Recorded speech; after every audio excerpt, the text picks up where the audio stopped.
little music to bond us all together today. We have is there a DEC production in the I've been hearing about? Boy. Is it done? Oh, crap. I was going to go play Leonard Skinner. Great instincts. What grade would you give this? You've heard him, Steve. I would say it's a solid A-. That's a little rough. God, what a ragtag group. It's like 4th grade when everyone's playing their recorders together. It is.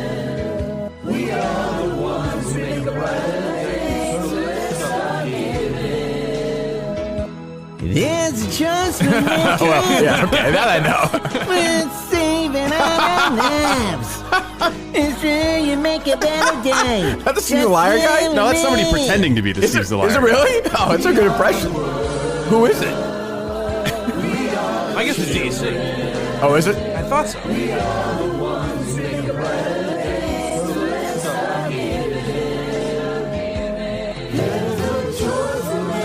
I can literally feel coronavirus being swept away out into the sea. It's true, we make a better day. Just you and me. Come on now, let me hear ya. That seems inappropriate. Here we are, the children. It feels really not appropriate. Let's start giving. There's a choice we're making. We're saving DC? our own lives. I wonder if this was recorded before or after. Better day, just you and me. I might be ready. Kirk, let me hear ya. We are the world. We are the world. We are the children. We are the children. The best we could here. We are the ones who make a brighter day. So let's start giving. It's heavy. There's a choice we're making. Oof. We're saving our own lives. Jesus. Been downgraded to the women on this one. My voice is very scratchy. Take it over from There's a Choice We're Making. All right. Okay. What the hell's going on here? It's true, we make a better. That's in the What they did in song? the cup. Oh, they did. Okay. All right, well, all right. Here's a little behind the scenes look. We are the world. We are the world. We are the children. We are the children. We are the ones part's who in DC make like 5 days. days. So let's start giving. There's a choice we're making. Yeah, we're saving our Sounds a little edited. lives. A little bit. It's true, we make a better day. Just you. Maybe we were the divas. He had to work. Could be. Do a lot of editing. We are the world. We are the children. We are the ones who make a brighter day. So is a video companion for this? Yes. Oh, okay. Is it with the individual singers or? Yes. Oh, okay. Recording it? No, I don't think it's that. It's a little bit like a cartoony. The Mincel Intel guys. Oh, that's good. I said this version, you'll be like, okay, I think I know one person, Yeah, maybe I don't know. two. They did a good job by DC. Everyone's Excellent good job, sport. yeah. Everyone did it. It's very nice. It's very good. I'm not sure what that's going to solve, but Coronavirus. oh, will? Yeah. It's cured now. It's gone. Oh, it's done. Oh, actually, well, I mean, it's we have to put it on YouTube first. There were enough fucking cars out there this morning. I was surprised. Oh, really? Yeah, We didn't people hit were out there. People were out there driving. I don't know what's It's going getting on. better. Getting close to April 30th. Just my pillow guys made everyone feel better. Well, Fucking he has lunatic. that ability. Jesus God, what a lunatic. What are you upset with him for? He's converting his factory to make masks. I'm not upset with him. Just a little bit more religious bigotry bleeding through on the show. He sounded like a lunatic. Why? Because are you serious? Why did he sound like a lunatic? Do you want to play the clip? Sure. Okay. He's got quite a story this week. Now I wrote something off the cuff, if I can read that. Sure. Hey, Trump had no idea that was God coming. gave us grace on November 8, I 2016 wrote something off the cuff? to change the course we were on. God had been taken out of our schools and lives. A nation had turned his back on God. And I encourage you to use this time at home to get back in the Word, Shut the read our fuck Bibles, up. and spend Shut time with up. our families. Go away. Our president gave us so much hope where just a few short months ago, we had the best economy, the lowest unemployment. You think this is the time for that, wages Steve? going up. It was amazing. Yes. Why isn't it the time to turn little to prayer. the What else do we historical have? sources? Do you think of God comfort? chose Donald Trump that day? That's what he said. Just like he chose George W. Bush or Barack Obama, right? Why would he choose? You'd have to assume that the presidential election would be part of God's plan. Did God choose for He chose Oswald a Muslim? to kill Kennedy? Yeah, I mean, if he's omnipotent, yeah. But if he's so great, then why would he do that? I mean, he could have stopped it. It's part of his plan. I You think can't that's- see Because into we the all wisdom of learn God. from it. Like, We the all guy- learn from it. Maybe JFK was about to do some bad shit. I don't know. It's good that the guy donated all those. That's great. It's wonderful. Just do that and shut up. I mean, he's got a point. No, he didn't. Trump is winning the war on Christmas. He sounded bizarre. He sounded fucking like a lunatic. Liberals are coming for our God and our guns, and Donald Trump is standing in the way. It's going to be a Christmas this year. What is this guy talk? Why is he doing that? Just fucking, seem like a good for you, nice donation. You know, do your thing. I don't even know why these people have to speak at these events. All I want to hear is Trump. Well, CNN cut away from that because they hate America.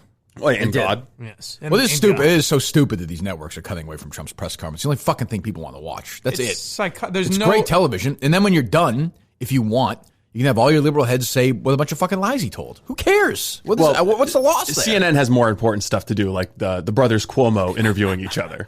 The one last night or no? And do stuff with the kids. I don't know why you take your shot at that. I mean, just because you don't cook. I mean, Mom. I'm sick of this. Shares her. I'm sick of this about funny, wacky Cuomo back and forth thing. Very few people. I mean, it doesn't seem wacky though. This seems like there's an underlying anger. One of the people that Mom saw as worthy to, teach how to cook and make tomato sauce. Well, look, I'm sure she would have. It's just that you spent so much more time in the kitchen, Chris, Fredo, than I did. You were just available. Little bitch boy, mama's boy. Well, I mean, always in the kitchen with Mom. Also, is it serious or not serious? Like, it's pretty serious. No, but I mean, like, what's going on in the world now? Is it exactly. like, are we joking? Like, is it okay if we, I don't, what's Cuomo? It's like in Cuomo's state, they are stacking bodies into the back of semis. Right. There's so many of them. Cuomo there's a hospital ship in the harbor, and he's doing his whole, their sauce. They'll ask him about Trump, and they'll be like, it's not the time. But now he'll play slapdick with his stupid brother on TV. Like, what? I mean, I don't really care. And I have to say, as an Italian, could they have any more of a stereotypical Guinea argument? Like, hey, you were stirring the sauce with Ma. It's like, shut the fuck up. It's all lies, too. It's just so dumb. It's terrible television. But I don't get that. They cut away from... I don't get why they do that. I actually literally don't understand why because they do his approval rating is starting to creep up. It's in the low 50s. Yeah, it's not George W. Bush throwing the first pitch out Yankee Stadium. People are saying that, though. But it's not true, though. I mean, their approval ratings were in the 90s. People aren't just looking at him and being horrified. There are some people who are actually he won tuning last. in. He's the president of the United States. There are people who are seeing, I guess, having growing confidence in his response. There's no anti-Trump person who's been converted during this process. But the independents are swaying. Well, because like 10-15%. They're swaying because that's the way it is right now. Because some people, when things like they happen to just galvanize and say, "I'm going to get behind this guy," even if I think he's a fucking idiot. It doesn't change the fact that the approval rating is changing, and if that endures until election day, it could have an influence on the way independents vote. But why show the press conference at all? Because they want to have some kind of they know that they need the ratings. They need to dip in a little bit. Honestly, that's the most impressive part of Trump's press conference is before he talks to the media.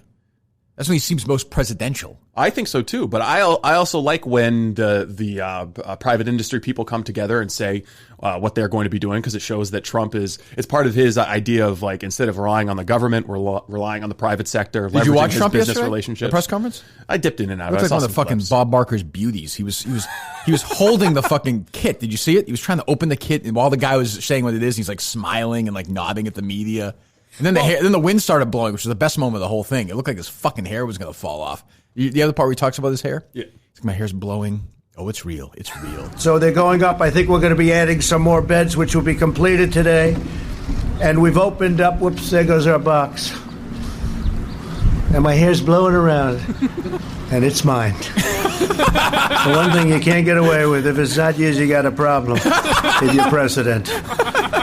And nearly 3,000 medical beds will... Back to the other stuff. That is why they show it, though, because they're going to start to lose... they're going to start to lose ratings, but they're also going to look... If they don't show the president's press conferences at all, then no one's going to trust them as a journalistic But they're not showing outlet. them. But they have to show them sometimes. Like you said, why do they show any of them? I think no. Why do they show any of the actual press conferences? Just fucking don't show it or don't show it at all. That's what I mean. I feel like if they don't show it at all, they're losing... then their viewers are going to say, well, you're depriving us of the president speaking on an important issue. But I don't get it. If it's CNN, you're watching, you have a bias anyway, just like Fox. So show it and then have Van Jones and fucking whoever you want. Pick your CNN talking head idiot, Axelrod. They can shit all over the president. Then you're done. Then you can say we did everything.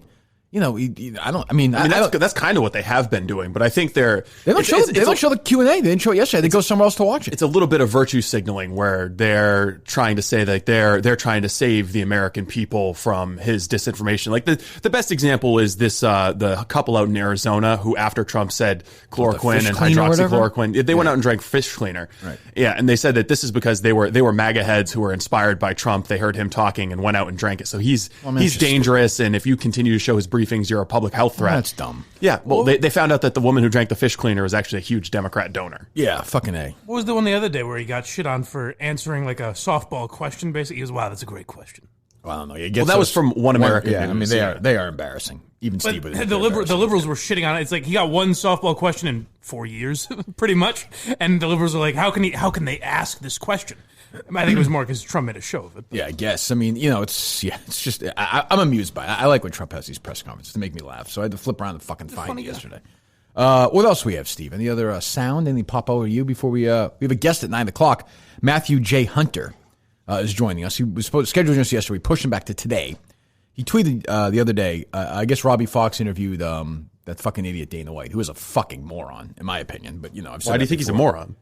Because he's trying to have these public events still and trying to have he's fucking giving the middle finger to coronavirus. He's a tough guy. He's also happy to employ these scumbags, these wife-beating shitheads. Like, who's that idiot, that Greg Hardy? That fucking dummy. And Chandler Jones's brother, another John Jones. Fucking idiot who's arrested every fucking 3 days. I mean, it's just fucking, that sport is, I find fucking nauseating. But, and Dana White seems like a shithead to me. It's not because he's Republican, Steve. I don't give a fuck. No, I just like him because he's a main guy. And he's a successful business guy. His mom shoved him out of her fucking vagina in the state of Maine. That's why you like him? You could say he's not. Well, if he was born right in the border, the first town in New Hampshire over. You can say that he makes morally questionable business decisions. Okay, yeah, but he's not an idiot. Okay, he's a fucking genius. I'm just saying he's clearly a successful guy.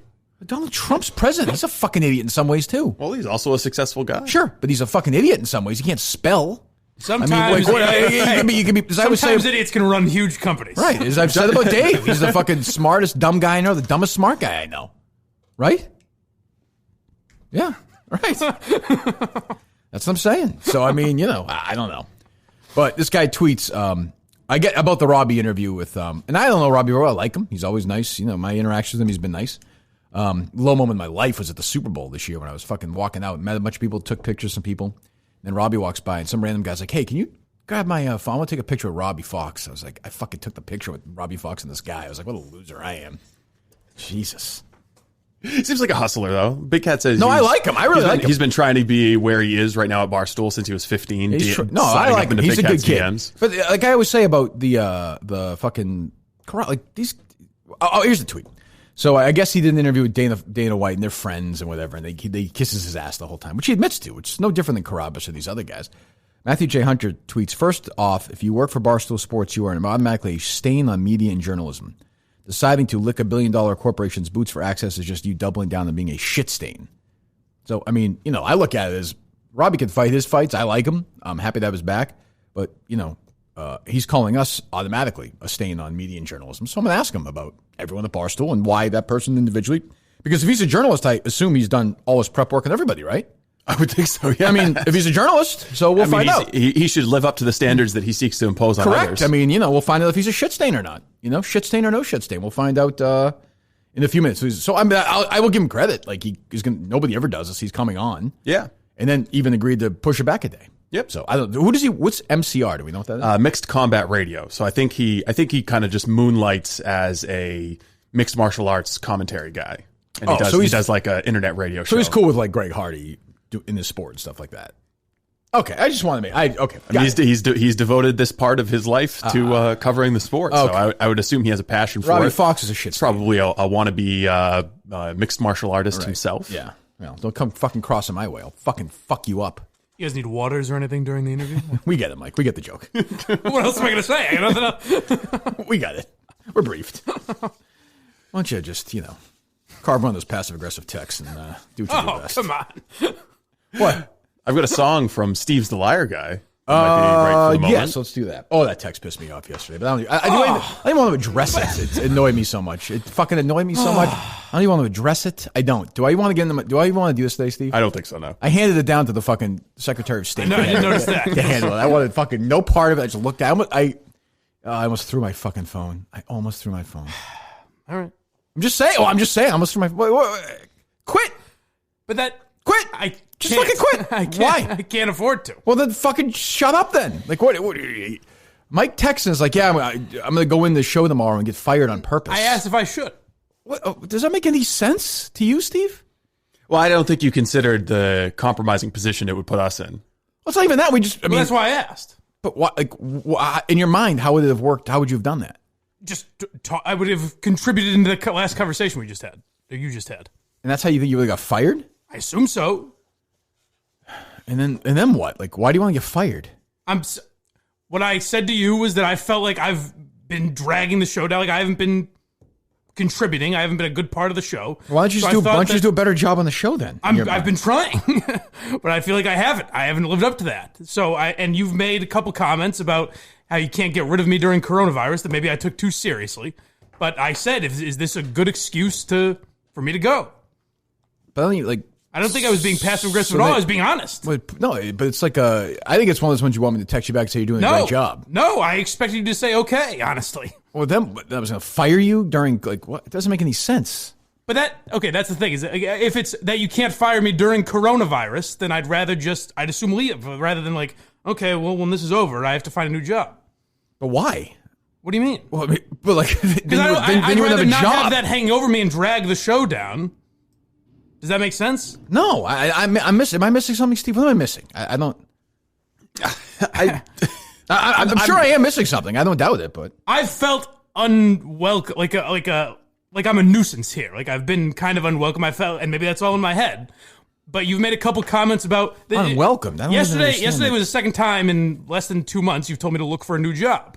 So the first time you showed up drunk and fucking sabotaged your show, I told you not to. You should have been fired then. I understand that. And now the guy who runs the fucking company wants you fired. Right. And I'm trying to say to you, hey, like realistically, if I were you, I would look for a job. I don't know what I'm not looking to get you out of this job, but I'm saying if I were you, when this is over, this fucking guy at some point is going to try and fire you. I'm just being like, I think it was just serious practical advice. Like when I told you don't quit, it's because you're better off financially if you get fired, because if you quit, you're not eligible for unemployment. Which is why I said that. So I think Kirk's position was also out of his control. Portnoy has a hard on for firing you. So you should probably just plan on the potential that he fires you. Right, we just always be looking. That's all. I mean, we never know. I think it was just practical advice. For you, and I know you're not making a lot of money. So if some job comes across where you're making more money and you work for some guy, not meaning me, but for some guy who runs the whole company, doesn't have a fucking wake up every day and think, gee, when am I going to fire this idiot?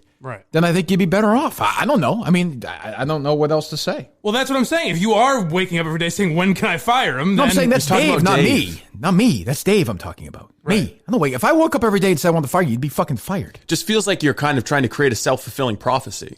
That's what the text looked like to me. So it's something I've talked about in therapy. I can't afford to just quit, but I'm considering calling Dave's bluff and going in to get fired. I mean, well, when I see that from a guy who works for me, like, what would your reaction be? Like, get fucking fired then. Get the fuck out. Like, when I read that, I'm like, guy, he doesn't want to be part of this. I do. I want to be part of it. I'm just telling you. I mean, I don't want to be. So again, you made a couple comments about how you can't fire a blind guy during coronavirus. I can't. So I don't want to be here. I don't want to be here yesterday. I'm not firing here as charities. I'm not firing anybody during this unless they do something really fucking stupid. Well, that's my point. And then I just wouldn't do that. And neither would Dave. That's why. That's why you didn't fire you. I understand that. That's what I'm saying. I don't want to be here where it's like, okay, well, we'll just count down when this is all over. We'll get rid of him. If I'm dragging the show down or something, I don't want to be here. Does that make sense? Like, I don't want to be a negative. I don't want to be a negative part of the show. I don't want to take away from what you guys are doing because I have too much respect for you and the show. Do more stuff. Well, do a better job. What do you want me to say? I don't know what to say. I've been trying to. Don't you think there's a reason you've gotten? Been good. Don't you think there's a reason you've gotten so many second chances though? Like after you dared Portnoy to fire you, Kirk stood up for you, and you're still here. After Madawaska, Kirk had some sympathy. What I go through all the time is that they feel like they can't fire a blind guy, and that's always the comment that's made. I'd fire you. I don't care. Like, it doesn't matter to me. I don't care that you're blind. I mean, you got hired. I mean, your work. The reason you would get fired isn't because you can't see. Like, that doesn't make. I don't care about that. That doesn't matter to me. Well, that's been said. Maybe it's all in my own head, but this is a fucking the thing. joke. I mean, it's a fucking show. Right. I mean, Kirk's told me to leave or quit or so many times. Anybody wants to quit, they can quit. I would never have somebody work here who doesn't want to work here. There's no desire to have that happen. I've worked at places where I don't want to work. I won't put them in that position again. I'm not interested in that. But when I see that text, that to me is psychological. Like, I want out. No, that's how I read that. It's saying that I've felt this is a therapy thing where I have this negative self-thought, and that I've felt this way for a while, but I can't say anything. I can't say, hey, am I really shitty on the show every day, or is this a joke, or what? I feel like I haven't been able to say that, but it's been something I've felt for a while. Who says that? Maybe it's just I read too much social media or something. Well, don't read it. It's been in my head every fucking day. Well, don't read it. What do you want me to say? Okay. I don't know. That's good. And then talking to Steve made me feel better, and this will probably make me feel better or worse. We'll see. All right. But I've got a song that won't make you feel better. I didn't see that as a selfish thing. Let me hear the song. Mopey on the show. He's less talented than Tommy Smokes. Dave wants him to be fired and Kirk to move on. Kirk likes Mike in that seat.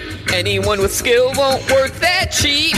Mike's just there for the ride, and he's tagging along. Mike knows that if he fucks up just one more time, he's back as a street teamer for EEI. Mike's grateful that Kirk has his back, because Portnoy thinks that he's a no-talent hack.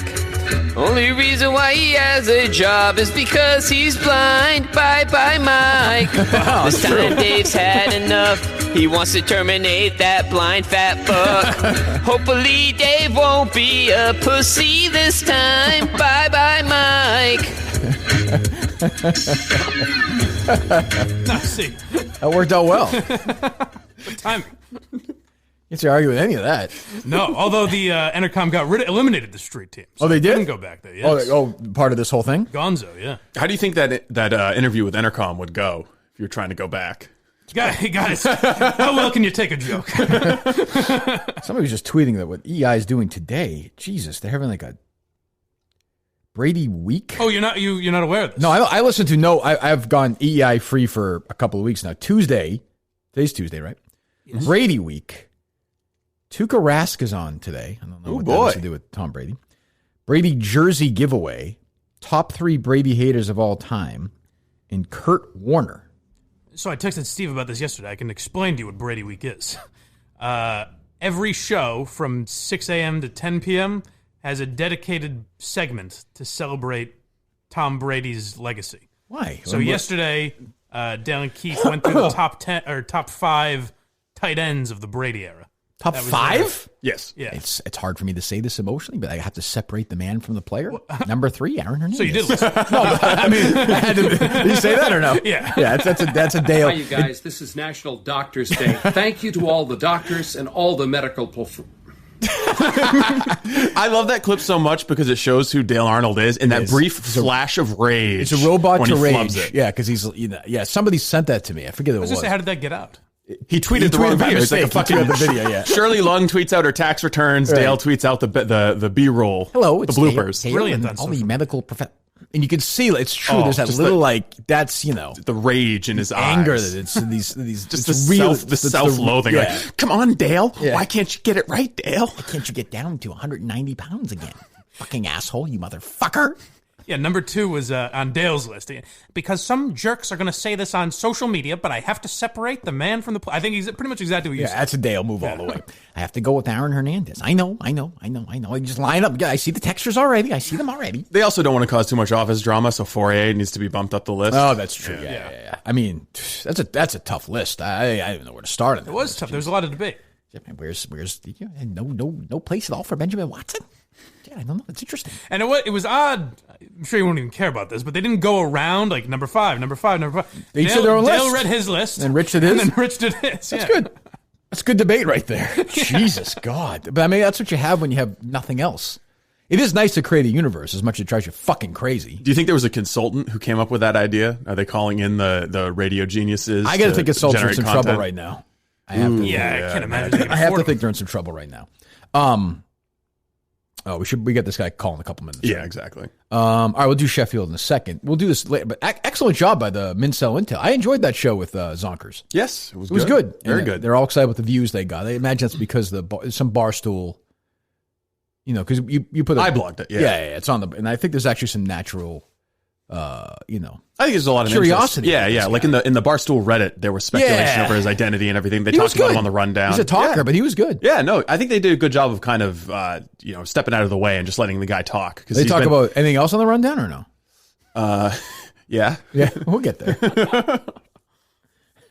I had a few exchanges with the president last night about that. A few text exchanges. Terrific. Friend of mine. Stronger. Actually, we're better friends than we've ever been. So, What an idiot. Blind Mike called into Francesa and did this great prank in which he just said, hey, Dave Portnoy tested positive for corona. I gotta say, Dave and our relationship it's nice when you find something to make new friends at a certain age anyway. You've always admired each other and been friendly, but to find something to bond about, like a book club or a golf or something, we've found a common bond. Is it the cunts chat thread? I don't want to say that, but Dave is in there. Yeah. But we found something that's just something that we can talk about, and it's just our little world, and it's nice. He's a friend, good friend. What a prank. I was furious, and I wasn't, and I know they talked about it. I haven't heard. I was furious on like 4 different levels. Not because I necessarily care if someone's saying I have corona. Like if a rando called and did it, I was mad 2 levels. Down to 2 levels. Down to 2 levels. Four's a lot for him. We'll go back to 4 by the end of it. We get like 6. And I'm like a well-known Barstool guy. The appearance would be they're making, like, they're all joking. Like, no, he doesn't have it. And it's a really bad look to be joking about that. Not as the end of the world, everyone gets it. But, like, why are we fucking around New York City like Dave Portnoy has corona? 2, I do kind of know Francesa. So if Francesa's, like, if Francesa reached out, which he did, is like, hey, he didn't care. No, sorry, this guy who works for me who's busting your balls. I look like a giant asshole.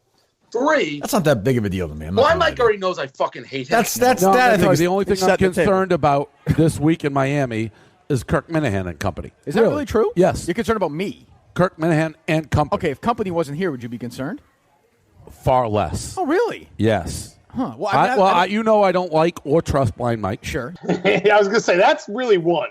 But he's like on something. Yeah, like if someone else that you liked, if Dan did this or something, I still don't think that would be the right move. No, I agree with that. I think you'd be far less. I think you would just be like, right, that. But I've said it before. He is literally to me the last guy on the pack. I know he'd said that before. He literally has Mike ranked last in the Barstool employees. And that's impressive. The additional salt in the wound is that right now on the homepage of Barstool, it's Mike. Fucking Walter on his face. And then if you look at it, like 3 minutes into the documentary, he's like, "Yeah, we had some weird brains. We had like, Blind Mike and Dana, and during that period, some of the best content we've ever made." Well, I mean, I don't know what to say. The floor is yours, Mike. I think Barstool.com is a great website. It is. Certainly is. Yeah, he was good. I liked him. Zonkers was good. He was talkative. He fucking talkative, this guy. But he was good. And then the first lady was on. I found that to be, those guys are having a good time. That guy John does a good job. Like, they have a bunch of stuff. They keep it fucking light. It's not serious at all, which I like. John's a good host too, because the other Barstool Advisors are more of a one-liner guy, and the other guy doesn't talk that much. Right. Like Phil. So John does a good job. Yeah, and then fucking Will jumps on. Emerging drama in the Minifan world because Lauren Lynn went on with the Mincels. Oh. Why is that drama? The OG Minifans are treating that as a betrayal. I'm sure they must be kidding, right? I would think. But I like those Mincel guys. Those guys are good. That was a good, they did a good job last night. They usually do. And we got a whole bunch of, give him a call. Matthew J. Hunter, who's calling Robbie Fox a shit stain, I guess? I don't know. I'll handle this one, Mike.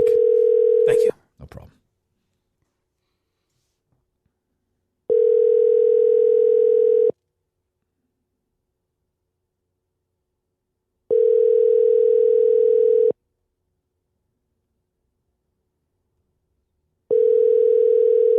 What's going on here, Steve?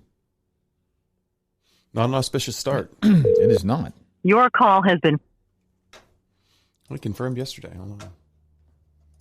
All right. try him again here? Or? You just text him? Yeah. All right. Well, we'll see what happens. He's not as brave as you thought. I guess. Well, I mean, it'd be disappointing.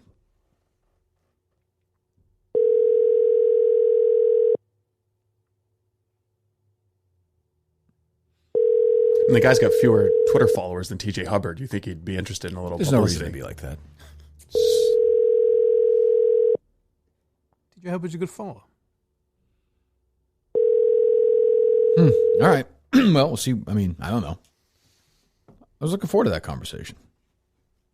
Maybe I'll call back. Maybe We'll reach out to him and main see. number and got skipped. I guess if he calls back or not. You've seen the news. Cover your mouth when you cough and sneeze. Practice social distancing. And don't forget to keep your dental and toothbrush hygiene as well. Taking care of your body is top priority, and that includes your mouth. That's where Dr. Sheffield's comes in. Dr. Sheffield's certified natural toothpaste made in historic New London, Connecticut. On the same site that Dr. Sheffield invented toothpaste and put it in a tube over 160 years ago. We've talked about, free of fluoride, synthetic detergents, foaming agents, GMOs, artificial colors, flavors, sweeteners, and it actually tastes really good. Again, I use the peppermint one all the time. Everyone's got one they like. Go to CVS. Let us know you went there. We're selling out the CVS stuff. Our Mincel Intel guys were talking about that last night. Flying off the shelves. You want to go to Walgreens, Walmart. They're all there. Or go to Amazon and order it there. If you go a Prime member, you receive a 2-day shipment of this great stuff, certified natural by the Natural Products Association. Dr. Sheffield, naturals.com, drsheffieldsnaturals.com.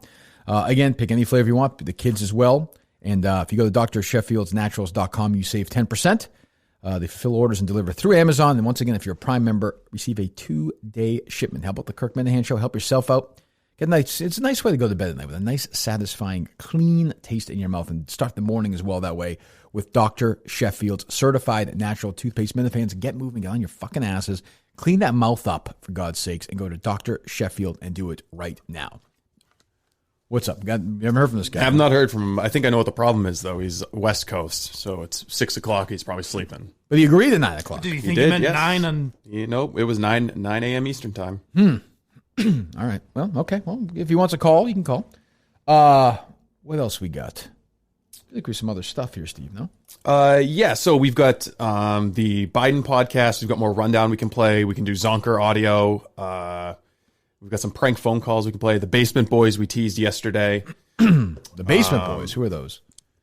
They've sung a couple songs. He's the Florentine guy. Florentine and Fitzy going back and forth. Oh, yeah. We've got that audio. I've got an idea. I've got an idea to raise a little bit of money for like a food pantry or a charity in the region involving Mike giving me a haircut if things get really, really bad. Okay. What do you think? That's fine. Is that I'm thinking, okay. Sure. I'm thinking it'd be a good premise. So you have to keep your hair when he's done with it? Yes. You can't change it at all. No. Oh, so I can do whatever I want.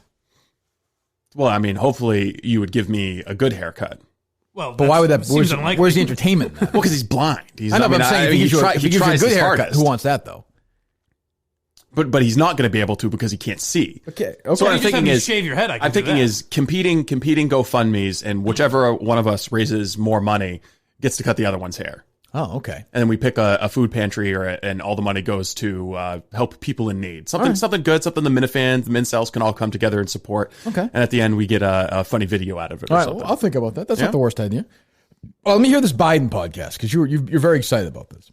Yeah. Well, I mean, it's going to be underwhelming, but let's see. This is the former vice president. He doesn't do it. There's no way he does it by himself. No. He doesn't do it with himself. It's all campaign staff. It's called Here's the Deal.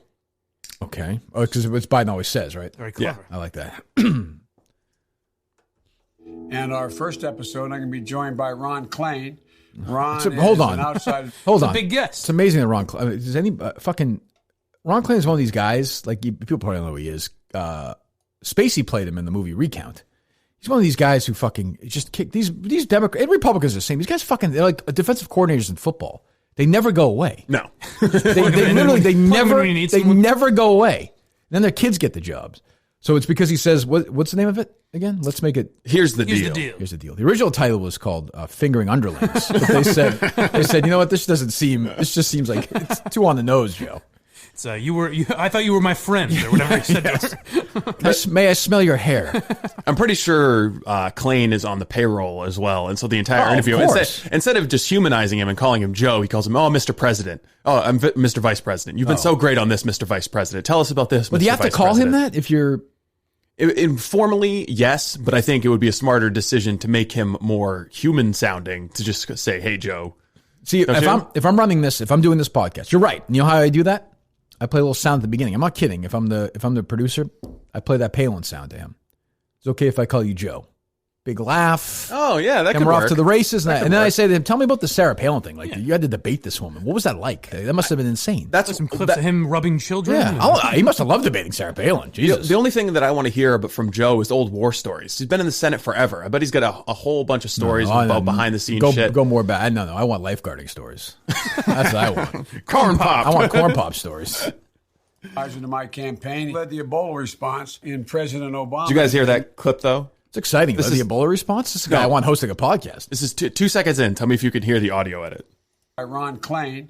Ron is an outside advisor to my campaign. He led the Ebola response. Oh, Jesus. Like not even subtle at all. The world is better than that. And so he's going to talk to us about a few things. First, about how President Trump downplays this crisis, how he has... I have a suggestion for Joe. I'd have a script. Don't be so natural when you're talking like that. So he must have done a lot of stuttering and stammering, I'm guessing. Oh, yeah. No, they've got it all stitched together. It's Yeah. a fucking Frankenstein's podcast. It's like, you could just tell it's like all herky-jerky because they have to cut so much shit out of it. Jesus. Let's see. It gets a little bit more natural, though. He's honest about it. We're really far behind. That problem This is falls Klain. squarely on the shoulders of President Trump and his administration. I'm determined that this should not be political. This is not about partisan politics. Where is this podcast? How rapidly is it on we can iTunes? get It's on the iTunes. motion. Yeah. The initiatives that are going to save people's lives. And Just get us you wait, through though. And by about 2 weeks in, you're going to hear Brian and be like, all right, Ron, we got a song to play here. What else we got? Yeah, what else, Ron? You got any sound? What do we have? The funny thing is, these meatheads, they didn't realize that there are at least 2 or 3 other podcasts called Here's the Deal.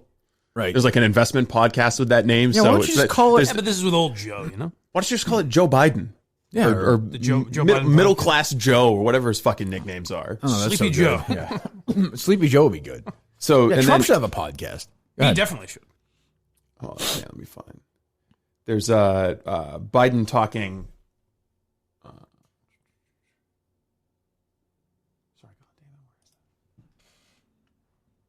Yeah, this is Biden when he doesn't have a script.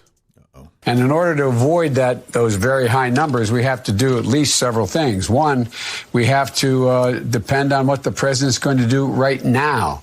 And first of all, he has to wait till the cases before anything happens. Look, the whole idea is he's got to get in place things that were shortages of. Oh, boy. Well, I mean, he's an old man. What? The Trump podcast would be fun. I feel like he's got a lot of time on his hands. He Now might do should that when he's out start of that office, up. maybe. Yeah. I could see him doing that. But I think he's more of a TV show kind of guy. He's very visual. That's I don't true. think he would. Yeah, I he'll don't wanna think he'd be be on content TV. with just an audio product. That's probably true. Jesus. So how often is that going to be on? I think they're going weekly. Oh, really? Yeah, the whole setup is that he's gonna. It's very coronavirus centric, and he's basically trying to do like a shadow government response to the virus. So he's gonna have different healthcare experts on and second guess the federal government and talk about what he would have done and what the experts say. I would love 10 o'clock at his podcast, boy. He'd be like, all right, it's time. It's time. Does he think that's going to like appeal to the kids or something? He's doing a podcast? Yes, What is that's the- what. Yes, they're like it's a younger Yeah. demo. It's a hip, but meanwhile, it's Yeah. a fucking boring. I think it's supposed There's to a way to do it. It's supposed to establish him as a credible alternative to pandemic response. Yeah, but he could do that in a press conference every day. It's Podcasts also are now watered down enough. but the press conferences aren't working out. This is a good medium for him because it's so tightly controlled. Like those audio edits Yeah, are but really I saw bad. But I saw no publicity for it though. No one was talking about it. Yeah, he's making the best of a bad situation, and at least in this one, he's not going to stutter his way through it or sound incomprehensible because they can just clip Well, that he's out. opening up the phone calls. You don't think he's gonna... Oh, he does. He does. Okay, this next question is from Emmy in New York City. Vice President Biden, I'm wondering what you're doing to practice safe social distancing. Not a great question, Emmy. Sorry. Let's, recording this Elvin, podcast. Elvin's on. Elvin, come on. I mean, really. Instead of traveling across the country as I have been doing for most of the last year, And we aren't hosting any large events. Matter of fact, I'm not really hosting any events or rallies. Did they cancel the convention yet or no? I don't think they have, no.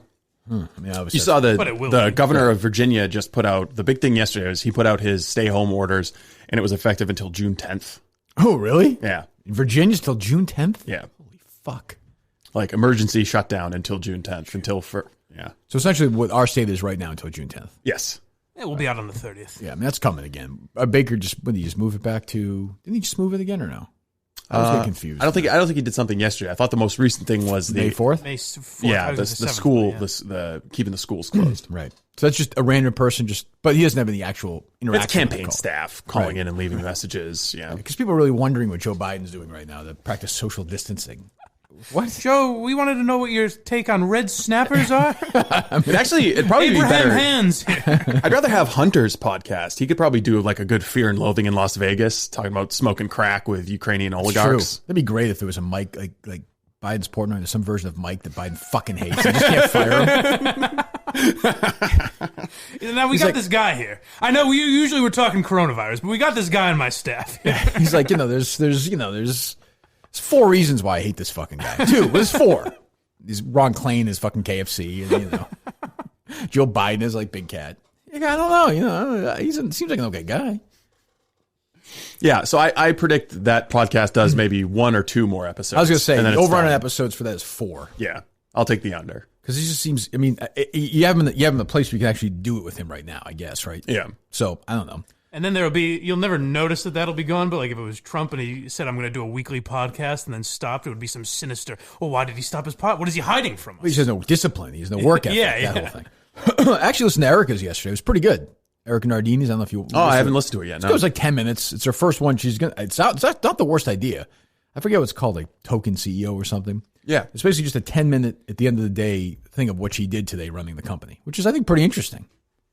Yeah, I don't think I've seen other CEOs do something like that. No, I'm surprised it wasn't done before. Yeah, I mean, it's a great level of transparency. I'm sure it's of interest not just to employees of Barstool, but to her fellow CEOs. Because there's like a community of CEOs who are kind of in unique positions running large businesses, and they have a kind of common experience that a lot of us don't have. What was I going to say? So this fucking nitwit's not going to call back, huh? Yeah, no, nothing so far. Too bad. I was actually enjoying that conversation. He tweeted out the other day. I know, I saw that. He was like excited to come on this Barstool podcast. Yeah, I mean, obviously he knows what it is, I would think, right? Yeah. No? I would think he checked us all out. Huh. It's got to be, if he's on the West Coast, it's got to be he just slept through his alarm or something, I'm guessing. I guess. I don't know. I would never do that, but I guess some people do. I would never do that. Because I'm guessing if he hosts an MMA podcast, I don't think it's some, liberal that is afraid to come out and argue with you. No, he is. He is a lefty. Oh, he is. Yeah, he was calling the Barstool guys MAGA heads and everything. But the fact that he tweeted out, this podcast invited me on, would seem to suggest. And it's not like someone from the Globe. He's in a different world than someone from the Globe or whatever. Yeah, he's probably. Yeah, I mean, he's agreeing to do it. I mean, I can't imagine he pussied out at the last second. I wouldn't think. So. I'm thinking it's a sleepy eyes Matthew Hunter. All right, well, we'll see what happens. By the way, speaking of the Boston Globe, did you see Shirley Lung's back on Twitter? I did see that. That was the other day. Just in time to tweet out her story about the great event on Friday that's going to just like fucking lick coronavirus. What is that? We're all supposed to clap. What do you mean? It'll be fun. Do we have the story here? Yeah, it's in your left-hand column. A round of applause. Oh. Yeah. There it is, yeah. On Friday, I did see this. A round of applause for doctors, nurses, grocery workers, and others on the front lines of coronavirus. What about podcasters? Yeah, no shit. Yeah. They've done it in London and New York City. Now, this Friday, one is being organized in Boston. One is being organized. Think it's a Bicentennial Man shout-out or no? I'm not sure if it's meant in the same way. I don't know. A collective round. I'm sure she was watching. What a robot-y way to speak. One wonders. There's no doubt she was watching. A collective round of applause for workers who are on the front lines of the coronavirus battle. Everyone from Beacon Hill to the Berkshires can participate in hashtag clap because we care. Here's how. I don't have patience for this shit. I really don't. Clap because we care. Here's how. Friday p.m. This is when you're a good company person, too. At 7 p.m. on Friday, open a window or stand in front of your house and clap and whoop for 5 minutes as if J.D. Martinez just hit a home run. Yeah. You fucking asshole. What a lazy figure of speech to reach for. What a horrible writer and a horrible, wretched human being. I mean, really, what a fucking total piece of shit. I mean, Friday really, at 7? just an evil person. Just evil. What? What were you going to say there? No, I'm not going to say anything. Oh, okay. Just an evil fucking person. Just, Oh, God, I fucking hate her. At least she pays her taxes. That's true. Sometimes by over $10,000. Did I mention what a fucking piece of shit she is? I mean, she's just pure evil. I get worked up because I saw Featherston with those guys. I mentioned yesterday. When I hear that story with Murchison, I think of her and him conspiring together. I just fucking hate her guts so much. She's fucking evil from the top of her head to the bottom of her fucking feet. Oh, God, I hate her. I hope no one replies to a new Twitter with any of the screenshots she put out there. Jesus. Organizers are hoping residents will cheer for the doctors, nurses, and first responders. It's important people on the front lines know how grateful we are. I agree, but it's... People on the front lines or my neighbor across the street. I live pretty close to Brigham and Women's, but I don't think I could yell loud enough for the doctors there to hear me. Oh, yeah? Why don't you close your eyes and think of J.D. Martinez swatting one over the monster. And whoop. Then what do you Whoop think? as such. Yeah. It would be awesome if we did a Friday night cheer every week. This fucking idiots. I think the kind of neighborhood I live in, I bet there will be people clapping. There will be in my neighborhood. Really? Yeah, I bet there will be people clapping. It's fine. I don't care. Like what? You know what? If if kids do it, that's fine. P. Carl lives in my neighborhood. Oh, he does? Yeah. He'll be clapping? I'm sure. Well, good. I mean, but she's a phony. She's a fucking evil person. Surely, it's just a phony. Also, how many people are reading this? I can't imagine there's going to be that many people in your neighborhood. Sure, we just helped her out. Yeah. Claps. I mean, here's a picture in London or England of kids doing it. That's fine. Let fucking kids do it. Adults clapping. Woo. Jesus. I feel like it'll inspire awe in my neighborhood. They'll be like, "Who this guy? What's he doing?" Friday at 7 o'clock, I'll be sitting there dying to go to bed, thinking, is this fucking day over yet after this week? And then I'm going to hear like 3 people clapping randomly. I'm like, what the fuck? What I don't happened? think you will. Wait, you live that close to other people? That's true. But I'll be like, what the fuck is going on? Oh, God, I hate her. Oh, put me in the mood now. Jesus. Shirley. As if J.D. Martinez swatted a dinger. Ugh, shut up. As if, remember when Mookie was rounding third gang? Let's bring that back. You know, J.D. Martinez home run at Fenway Park sounds like nothing. You're like, oh, all right, whatever. Who cares? Like J.D. Martinez. What fucking stupid. Oh, God. That is kind of where the Red Sox are, though. You can't really come up with it's not Ortiz anymore. You got to say like. Is he their best player now? Or is he the Bogarts or something? God. Yeah, those would be the two, I guess. Jesus. Well, there you go. So Friday night, Steve, I want you to do that, please. All right. Okay. I want you to Can I do it live on Periscope? Yes, for 5 minutes. Just start clapping right now. Go. Mike, go ahead. All right. Woo! Yeah! Fuck that coronavirus! I didn't ask you to whoop. Just clap. Now, here's the pitch of J.D. Martinez.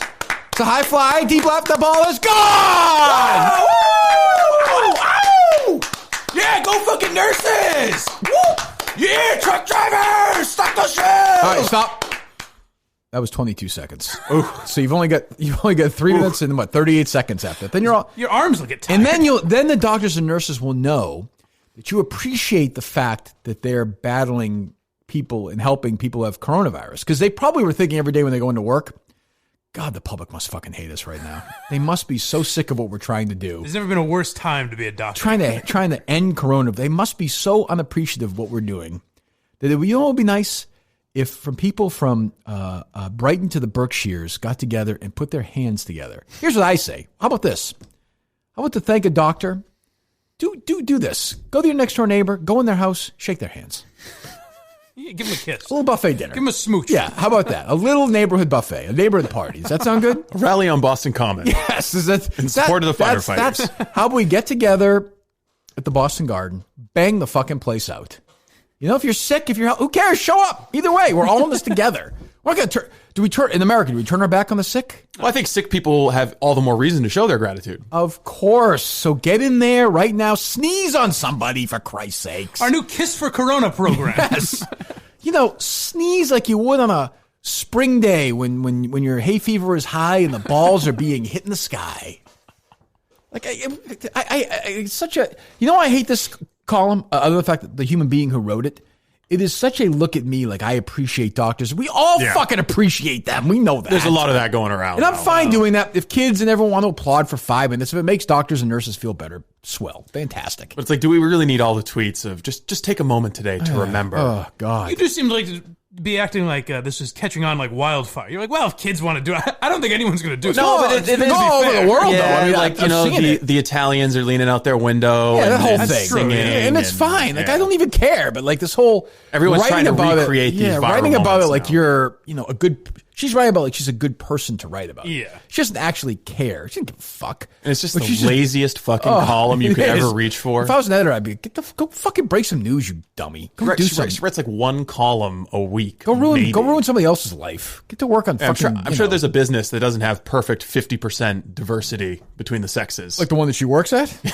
exactly. I mean, Jesus God. And by the way, if somebody's out there, if you go outside and you're clapping away, someone's going to go in your fucking house and steal all your shit. That's right. That's going to happen. And that's fine. So you're, hey, doctor, thank you so much, and nurse. And then you go back inside. You're like, where's my fucking TV? I want to watch fucking Ozark tonight. What the fuck? The fuck am I clapping for these fucking people for? My fucking TV's gone. Where are my guns? Where's my fucking food? And then next door neighbor walks in. Everything's there. Why? Simply Safe. That's why. They had Simply Safe, and you didn't, you dummy. So now your shit's gone because you listen to Shirley tell you what to fucking do. If you do that, you fucking deserve to get your shit stolen. If you're somebody who follows what Shirley says, you're a fucking dummy. If you don't, you already have Simply Safe, so it doesn't even matter. You're all set. Clap away. Clap for an hour. Clap for 2 hours. Clap all weekend. Simply Safe is going to take care of you. Go to simplysafe.com right now /Kirk. And my listeners will get free shipping with a 60-day risk-free trial. That's simplysafe.com /Kirk to make sure they know that our show sent you. From Simply Safe and all of us, wishing you safety and good health. That's very nice to Simply Safe people. They made it easy to finally get comprehensive protection from your home. No technician, no salesperson comes in. You take care of yourself. They mail you the kit. No crazy monthly fees. Sign a 2-year contract. You just order online.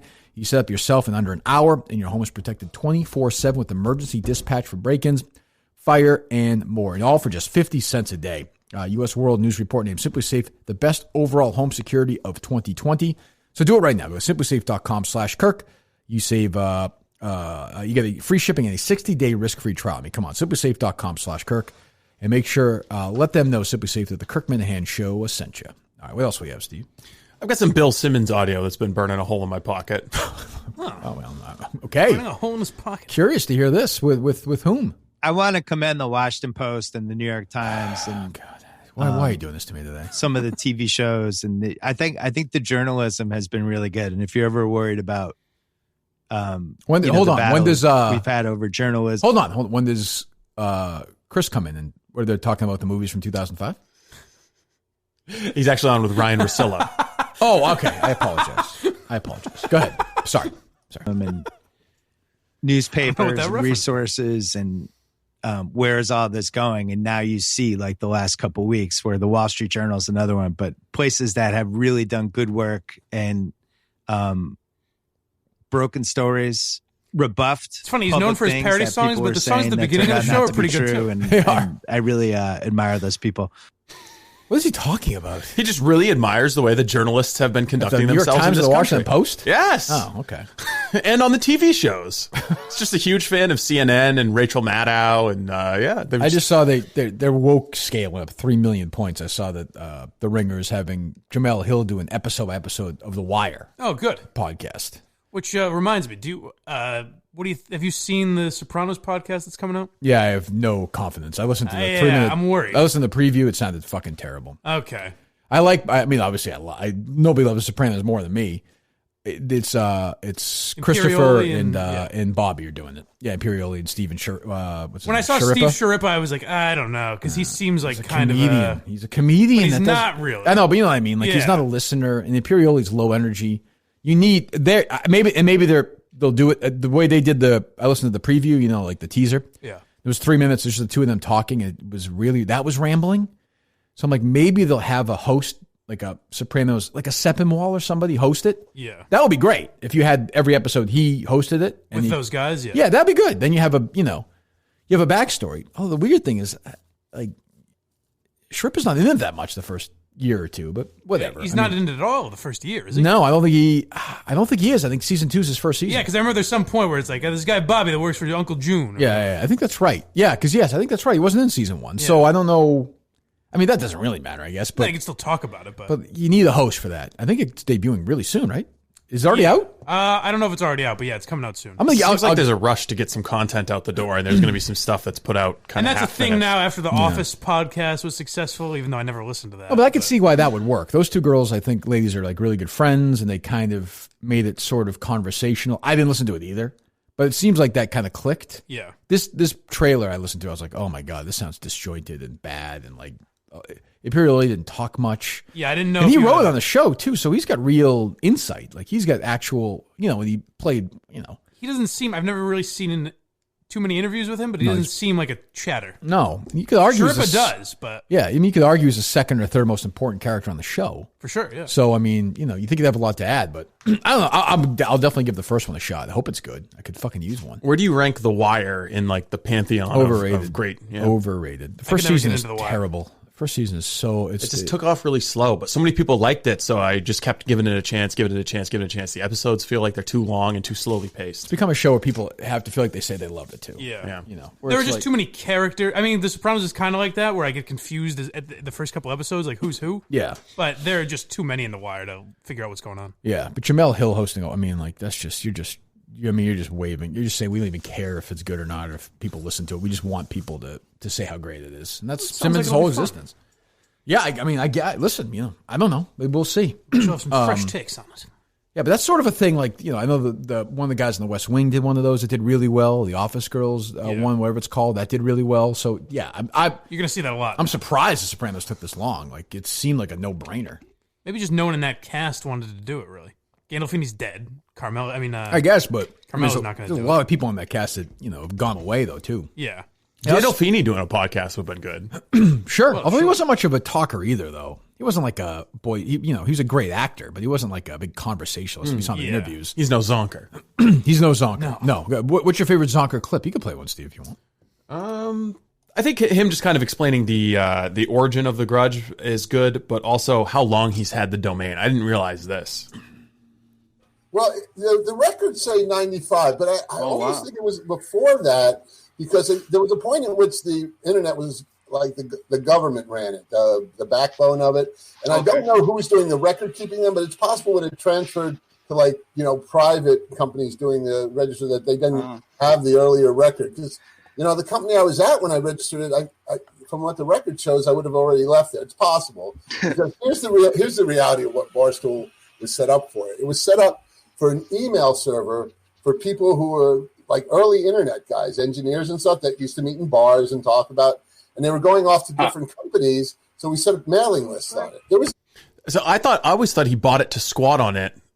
No, he had before. Because he thought it would be valuable, but he just picked it up 25 years ago. Yeah, he was saying he's got a lot of action from furniture stores over the years too, who've wanted the domain. Which makes sense. He said he's kind of well off in general, so anytime anyone's offered him money for it, he turned out $50,000. Yeah. So I mean, from Dave. So I mean, I don't think Dave really cares that much anymore. So not now. But I mean, it's his hatred for Dave is amusing. I like the guy. He came across really well. He's articulate. He's and those guys did a good job. They were ready. Had a bunch of questions for him. Comedians have to be allowed to screw up because they have to be allowed to shoot whatever they want. And he kind of thinks of himself as a little bit of a comedian. So I just stuck up for him if it was just he's one to apologize and people were still mad at him. Like if the government wanted to ban Dave Portnoy from being able to speak, I'd literally walk arm in arm with the guy to protest it. I mean, as long as he doesn't feel bad or anything. But certain things, it's like, dude, you're just being a dick now, and it's not funny, Yeah.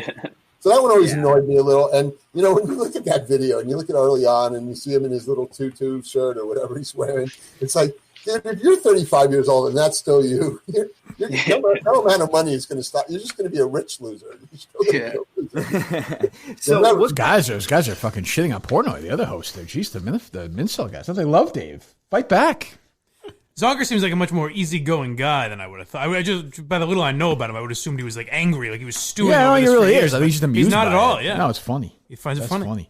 That's the funniest thing is his refusal to sell it because he could probably still get I don't know, 10,000, 5,000. He could get a chunk of money that's worth, going through the transaction. But the fact that he's willing to suffer financially, even like that $50,000 offer, just to make a point about Portnoy that he doesn't really seem to care that much about, is very amusing. I guess that's true. Yeah, I suppose that's true. Do you want to try and get him on here? He's a fan of yours. Well, he was on. We can listen to that. A bunch of people. We'll have him on at some other point. We do have a bunch of YouTube content coming up, though. Harry Minahan and I today, 4:00. Yes. Doing our WrestleMania podcast. I think, are you producing that, Steve? I imagine? Yes. Okay. We may try and take phone calls during that. Can we do that or no? Yeah. Are you sure? Yep. Okay. Can we share the same microphone, me and Harry? It will be a little tricky because, Harry's a pro, His but mic technique he does not have great mic discipline. We'll have to get to work with him on that. Yeah. That's true. Well, he's ready for it. I think he's ready to step up. Well, so we just use another microphone then? Well, you wouldn't be able to unless you have a separate computer to put him on. Oh, so I think the best thing is going to be for you to actually hold the microphone, and okay. You might need to bring home a headphone splitter for you both to hear calls. Oh, really? Yeah. Yeah. The other night I didn't even have the fucking things. I could hear the calls then. I didn't even need it. I didn't even have the headphones in the other night. No. Okay. We'll see. Well, so that's at 4:00. We have a bunch of we are cooking show.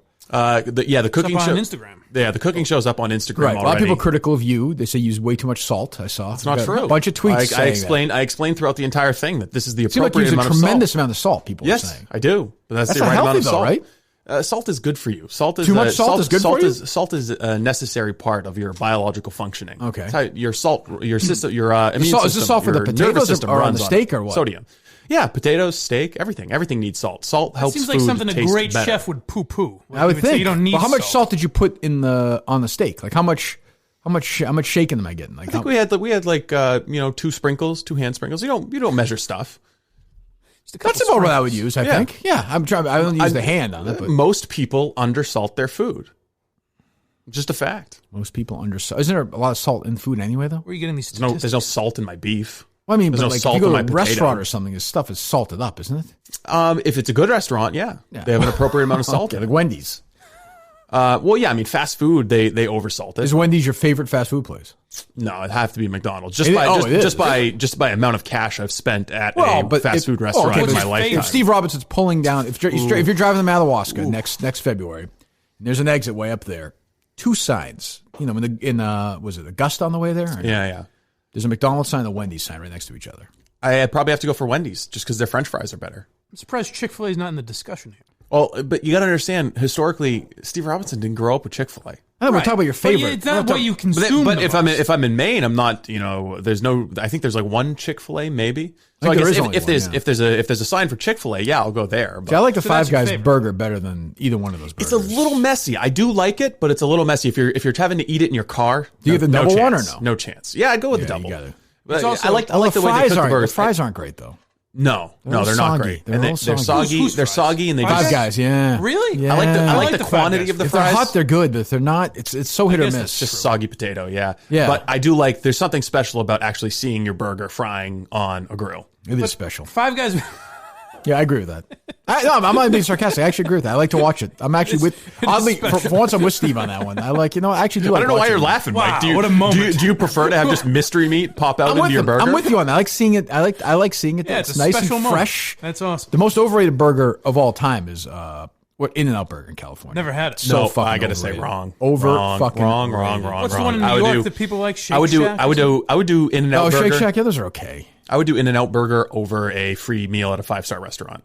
In-N-Out Burger is I don't like 5-star crack. restaurants anyway. Really? You'd rather have an In-N-Out Burger than a Five Guys burger? Yes, every time. That's stupid. Every time. In-N-Out Burger is fucking amazing. No, and their it's French not. fries are good. Their shakes are good. The French fries everything are good. about it. Their French fries are good. If I land in California, I go right to In-N-Out Burger. The only problem with Five Guys What is if you it landed makes like you feel full. 8 in the It's like morning too or full. something? Right to In-N-Out Burger. I'll have it for Right, breakfast. literally I don't care. right when you land If it's open, you go right. That's the going first thing you go In-N-Out to? Burger. Yes. Really? I had it when I was a kid. When I was in like 8th grade, and went to California for the first time, and I've just been fucking hooked. Okay. I just love it. Well, yeah, it's a good burger. It's a good burger. I could use a burger tonight. I haven't had a burger since the coronavirus started. I made some bomb-ass shepherd's pie last night. Maybe I will. You made some what? Bomb-ass shepherd's pie. I almost brought you some in a little Tupperware. I'm not a big shepherd's pie. Bomb-ass. Yeah, What bomb-ass. do you mean bomb-ass? What is that? Great. mean? Good. I know. Delicious. I know that. But I mean, Fantastic.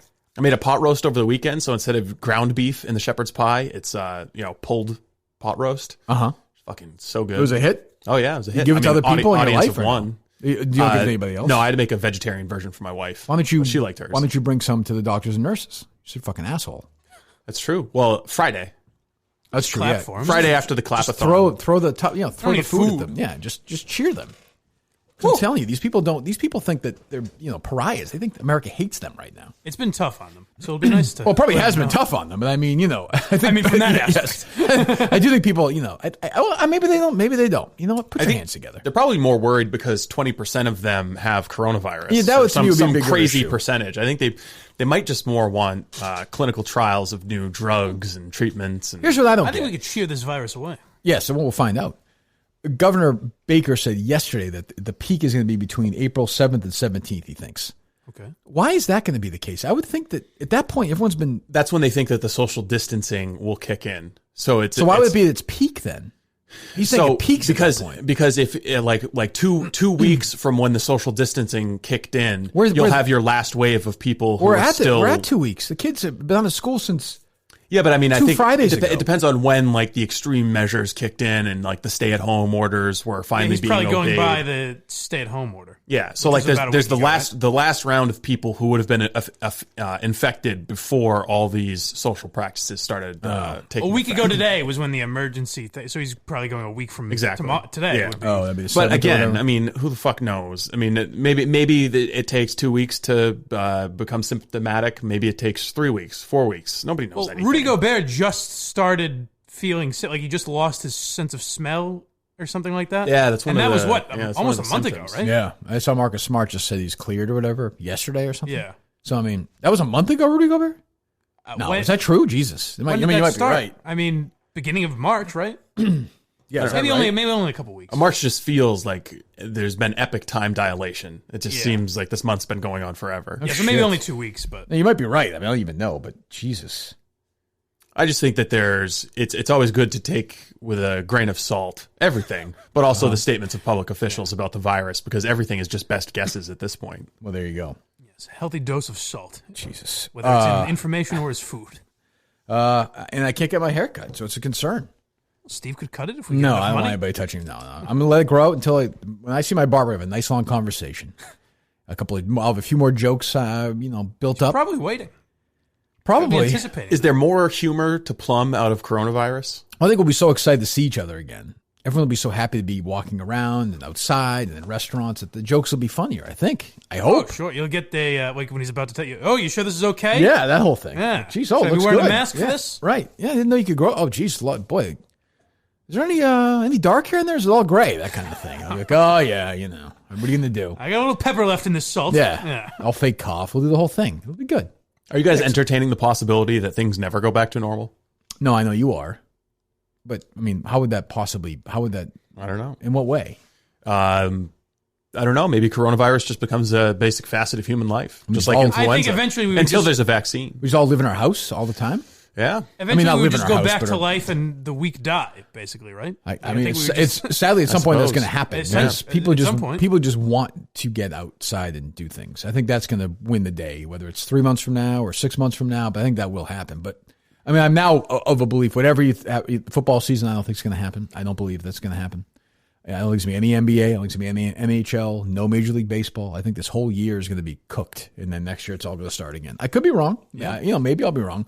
I mean, football is such a huge national need and such a financial, factor in this country that may happen. I don't know. It would be fun if Tom Brady never got to play as Be a great. Tampa Bay Buccaneer. That's my prediction, that he Be won't great. get to. And he sprains his ankle really bad and has to retire. Well, he can't get hurt. Oh yeah, sorry, I forgot. He can't get hurt. He's extra flexible. He knows how, cannot. yeah. He also get hurt. can't contract coronavirus because he eats his greens. He drinks water. Yeah, who would have thought of that? In my investigation of what Dale and Keefe were talking about, they spent a little time on the Patriots' salary cap. And I was like, this just seems bizarre in a world where, there might be no football season. Why are we doing this? What was the most interesting thing they said about the Patriots' salary cap? Boy, They have some issues or no? it's a tough one. Well, they're Are they under. under? They're good. They have some They're money to under, spend. but not too far under. Oh, good. They have some money to spend. Yes. That's excellent. That's I also great. learned that there's some vodka cure for Corona or something. These are the things I learned while listening to Is they doing their wacky part of it, or Yeah. That was the start of the show. God, you must have been one of 10 people listening. I can't imagine. I can't imagine. I admit I hit fast forward a few times. Oh, you weren't listening live? No. No, yeah. I don't know. I mean, I don't know what they're... Yeah, and I saw some guy tweet out big layoffs are coming today or tomorrow for them, which wouldn't surprise me starting. Oh, well, some already had, unless maybe I don't... Oh, there are other ones I didn't know. Yeah, I don't know. Again, if Intercom wanted to, I guess... cut some fat and maybe raise their stock price during this entire thing, get rid of all of their local shows and just syndicate one national program. Yeah. They'll get there. I'm sure they'll get there. Although it's such a no-brainer decision. Like the technology would be very easy. It doesn't make sense to have all these local shows trying to do fucking bad shows. But do you think with contracts they would have to pay those guys anyways, or no? No, not with some of the contracts. I think there's a lot of contracts that they could get out of for sure. And that was also, the weird thing when I found out. Think about this: you're not if you nationally syndicate something, sure, maybe you pay the talent who has a contract, but like producers, board ops, janitors, everything, you could basically have a ghost crew and then find the one area where Corona maybe isn't as bad and just syndicate everything out of there. That was a weird thing. So they got rid of the street team, but those people don't make money if they're not working. So I was like, what does this even really accomplish? I guess it's the way they start. They start at the bottom and then they slowly work their way up, I guess. Maybe they provide benefits. No, they don't. No, they're slaves. Sorry.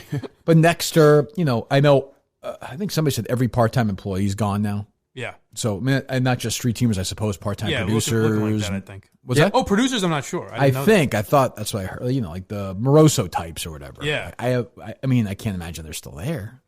I know some are. Oh, yeah, still? Yeah. Oh, okay. Well, so I don't know. Maybe not soon. I don't know. Yeah, I don't know when that begins. Because right now they need weekend board ops and everything. They do, even when they're doing like replaying these games and stuff? Yeah, you need someone operating the board, I guess. You can't do that. You can't do that remotely? I think you could. You can't put that basically on tape and just record. Maybe they do, but I don't know if they have. Yeah. I think you could do that, but in order to avoid a dead air situation, which I mean, who cares? Is it really that big of a deal? No, I don't think so. You have someone there just to a $10 an hour, $15 an hour person just to make sure that the audio is playing. I think unemployment numbers were supposed to come out today, and they were expecting them to be like another 200 million. I'm sorry, 2 million, 3 million. Right. Well, 3 million and one after the show today, but yes. What? Can't file for unemployment if he quits. That's true. Right. That's true. But we don't want him to quit because he's doing a great job. We really like him. We all like him. I think it was a reasonable. I feel like what you do tonight, 7 o'clock. All the Minifans at 7 o'clock tonight. Woo, go Mike! We love you, Mike. I feel like it was an honest message. I would say the next time you've typed out a text to Kirk that's longer than a sentence, just don't send any text. Yeah. Just show up for work. Right. You can always call Try me. and be funny. Understand, Like we've had conversations that I don't bring onto the show. Right? Yeah, I guess. Oh, you and Mike, or you and me? No, well, you and me and me and Mike. Yeah. Like what? Yeah. Fuck about me? I don't know. Just about not about talking you. about me for. Just about stupid stuff, show stuff, whatever. I'm just saying if you How long was the conversation yesterday? 5 minutes. Yeah. 10 minutes, whatever. Yeah. 5-10 minutes. Were you surprised when Steve called with it or no? No. That seemed very outsourceable to me. Like very outsourceable. Yeah. As in like immediately outsourceable. I was disappointed in the sense that and I realized like embrace that disappointment. Yeah. Bathe in it. Yes. It was a tough call for me too. I was like, this is the last person Mike wants to talk to. I was basically on the phone with Steve, patronizing Steve. I said I'm gonna call Steve and I'm gonna stay on the phone with Steve until Steve says, do you think maybe I should call Mike? It happened pretty quickly. I volunteered. I jumped on that hand grenade very quickly. It did. And I said, you know what? That's a good idea, Steve. Yes, that seems like a good idea. I feel like I was being honest. I'm sure you were being honest. Yeah. Yes, I'm sure this felt more something that you should talk to your shrink about. Okay. You just, Well, that's I show up and do your job. I did, and he said you should confront these issues, and I said that's a horrible idea. But then it finally got to a point where I was confront your issue. Maybe I should. Well, what's your issue? That I feel like I'm not wanted here, and you feel like you can't get rid of me for some reason. I don't think I foster a welcoming environment. I try not to. That's true. Yeah. I mean, if I didn't want you here, I would have fired you. Right. Okay. But coronavirus is going on. See. So, and you're blind. You said something to me on the phone too, and it wasn't being malicious, right? You were like, well, you can't get rid of a blind guy during corona. So I was like, well, am I just like waiting on the phone? What are you talking about? When you and I talked on the phone on Saturday or Sunday, whatever that was, about Portnoy. Oh, I said that. I was talking about Dave, though. No, I know you were, but I'm not saying it was a bad comment or anything. But it just made me feel like, oh, am I counting down the minutes until coronavirus is over. Well, Charlie Baker says it's going to peak in a couple of weeks, so right, that's what I'm worried about. Shouldn't take you long to get to the bottom of keep rid of this. this coronavirus. Only got 2 weeks. It's true. Let's open up the calls. Maybe the callers have something to say today. I don't know. Who the hell knows? Do you want to hear from the ghost of Ronald Reagan while I do that? Oh, well, so the anniversary, a very sad day, and well, Steve wasn't alive at this point, but historically a very sad day for Steve. The assassination attempt by John Hinckley of President Reagan. See, I'm of two minds about it. I'm mixed emotions, but it gave great humor. From darkness comes great inspiration. So I saw a bunch of. Do you disagree with my Steve Robinson comedy Mount Rushmore? You probably don't know who Yakov Smirnoff is. Yeah, no, I have no sort of a idea. Russian inside joke. I have to say, if he's on there, I wanted to explore that. Right. The Bicentennial Man can't be. He saw that as a drama. That's true. I'll disagree with that. Well, certainly Bert and I are there. Yes, of course. So Ronald Reagan. It'll disappoint because it's not on character, but Dave Chappelle has to be there. Okay, so I actually think he's the we're funniest here to guy. be serious, Steve. Jesus, forget it. Who else, Steve? Chris Rock, Jerry Seinfeld, Dennis Miller, Eddie Murphy. Actually, it would be Pryor, Carlin, Lenny Bruce, and Jesus. Do you like Robert Klein's early stuff? I love that. The opera pimp stuff's unbelievable.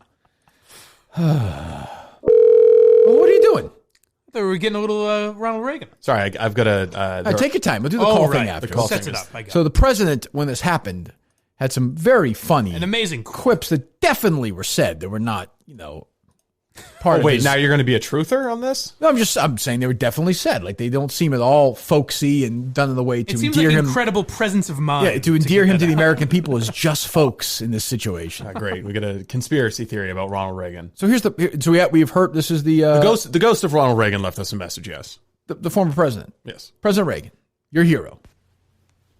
Ooh, it's me, the ghost of Ronald Reagan. Hello from heaven. Hello. Where I'll be seeing many of you very soon. Thanks to goddamn Doomsday Steve being right about the bug. And where I almost ended up prematurely 39 years ago yesterday. Thanks to Hinckley trying to get into Jodie Foster's pants. Well, that's also true. Anyway, it wasn't all bad that day I was shot. Even when I was bleeding out, getting ready to slip the surly bonds of earth, I still made sure to maintain my role as America's funniest president. Oh, yeah. Good. You want to hear some of the great zingers I do. said that day? I do. I know Steve does. When I entered the operating room, I said to the surgeons, "Please tell me you're Republicans." I also said to a very attentive nurse, "Does Nancy know about us?" And to another, when she told me, "Keep up the good work on my recovery," I answered, "You mean this may happen several more times?" Now that's comedy. The Kipper did it again. Oh! I'll leave you with one I wish Hinckley knew that day in regard to Jodie Foster and those of us who are civil servants. Yes, here goes. What do you call 50 lesbians and 50 government employees in one room? What's that? Ronnie? 100 people that don't do dick. Oh! Reagan's funnier than ever. Ronnie works that blue? Well, that's the thing. He's dead now, so he can get away with it. He's not a victim of the PC mob. Oh, it's just a conspiracy. I don't think he really said that. I don't understand this. I don't understand the second joke. Like, they'll be about the recovery. Like, I didn't get that either. What does that mean? What a stupid fucking joke. Well, let's set it up again.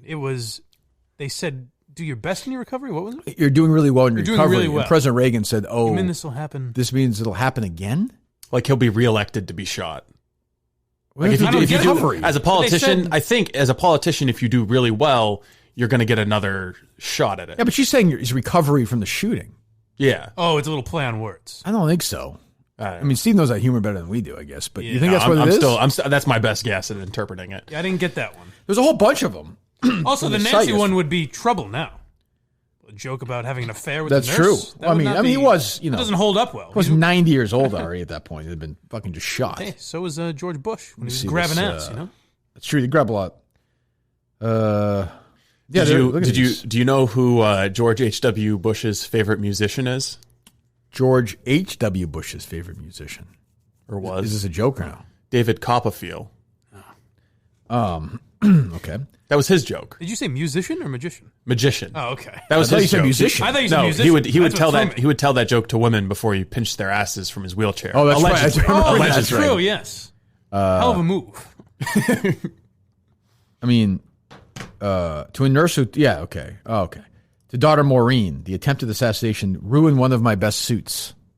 Is that a joke? Yeah, it's a joke because obviously it's very serious. Everyone's very concerned. That's what you're worried about in that moment. Oh. Greeting White House aides the morning after surgery. Hi, fellas. I knew it would be too much to hope that we could skip a staff meeting. I mean, that's good stuff. Yeah. That is good stuff right there. At some point, isn't it like, we get it, you got shot. Jesus, how many? Is this podcast in the comedy category or not? What's going on here? You guys are doubting one of the greatest comedians of all time. Well, it's dissecting. I guess, but I mean, jeez. I don't know. His jokes about Martin Luther King Boulevard are great, though. When he gets into that Are stuff. they really? Yeah. Oh, they're I'm funny. surprised. They are fun. I was surprised to hear him do that. I didn't know he tapped into racial humor. I want to hear former President Reagan do one of Chris Rock's famous bits, maybe. Well, I think too many people may know who he is now. That's true. Well, here you go. He'll be back on the salary cap. Who knows at this point? Breaking that down as well. But that's very funny. Very funny. Good to hear from the former president. Ooh. Let's see.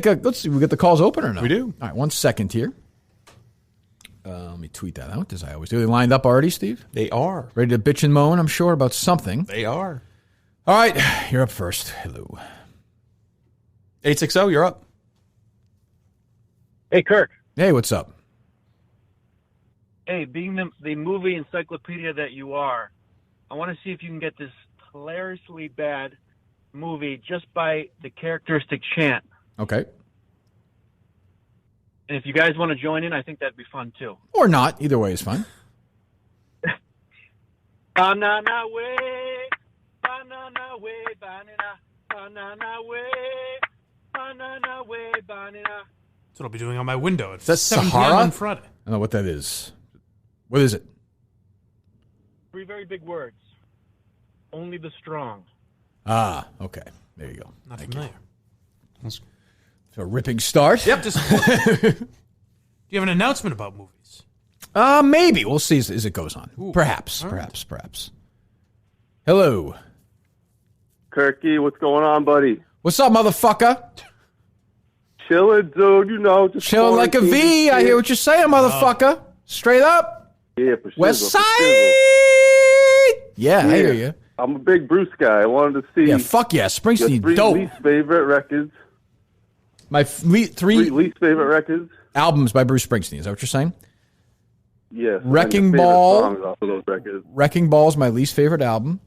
I would probably then say probably Human Touch. Really? I mean, I like them all. I mean, the ones I hate, the ones that are my least favorite, I still like. But you're asking my 3 least favorites. Yeah. 3's a lot. 3's tough. I love it. Even give you a 3rd. I don't love. I don't love the Human Touch Lucky Town double hit. I don't love both of them. Yeah. I hate the Live from Madison Square Garden one that. they did too. I didn't like that one. I didn't like the way it sounded. How you feel about the Sega session? I thought that album was fucking great. Yeah, it's good. It's good. Not one of my favorites, but it's good. It's good. Yeah, I like it. The I like live it. performance was amazing. Yeah, the Atlantic City one's good. Yeah, word. I hear you. I feel that motherfucker. Yeah, for reals. Yeah, original motherfucker. There's a podcast. What's there's that? A podcast, The 500, where they break down the top 500 yeah. records on Rolling Stone magazine. Josh Adam Myers. Is it songs or records? Records. Oh. Okay.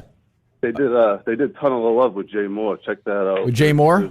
Jay Moore's a hard pass for me. Yeah, it was pretty good. Okay, I'll listen to it. Thanks, man. Peace out. Peace in the hood. I'm not a big Jay Moore fan. That's Josh Adam Myers, the comedian. I think he has another comedian on every episode, like a different comedian on every episode. And they break down I thought it was songs, but albums makes more sense. I'm not a big Jay Moore fan. No, he never really did it for me. He's funny impressionist. He is, but he's. I don't like the whole persona is not my favorite. And he did a stand-up special that his wife wrote entirely. Really? Yeah. The actress, what's her face? Nikki Cox, his ex-wife now. Yeah, Nikki Cox. Really? Oh, yeah. And I was never a fan. But it's just strange. Like you never see that openly performing someone else's words. It's like Mike Tyson did. His wife wrote that play for him. That's You strange. think Alba could write some content for you? Oh, she's working on it. The worst idea. Yeah. Who we got?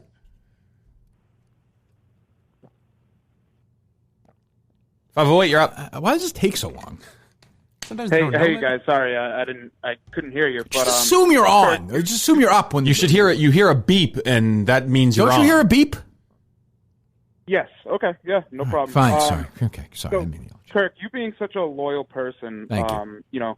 I just find it interesting. What would your reaction be if Mike was fired for, some bullshit reason by Portnoy? I've been pissed off. I mean, I would be pissed off. I mean, I fought for the guy to keep his job. I would not be happy. Right. No, I mean, would you be looking for somebody else, or would you? Oh yeah, immediately. Yeah, we have a guy lined up. Yeah, that wouldn't be a big. It wouldn't be a big. Just bring him. Do you want me to bring him in? We have somebody here right now. I don't think it's just like that's not. We have 6 rooms here for a reason. We have we have 5 different people. But I said, who's going to be next?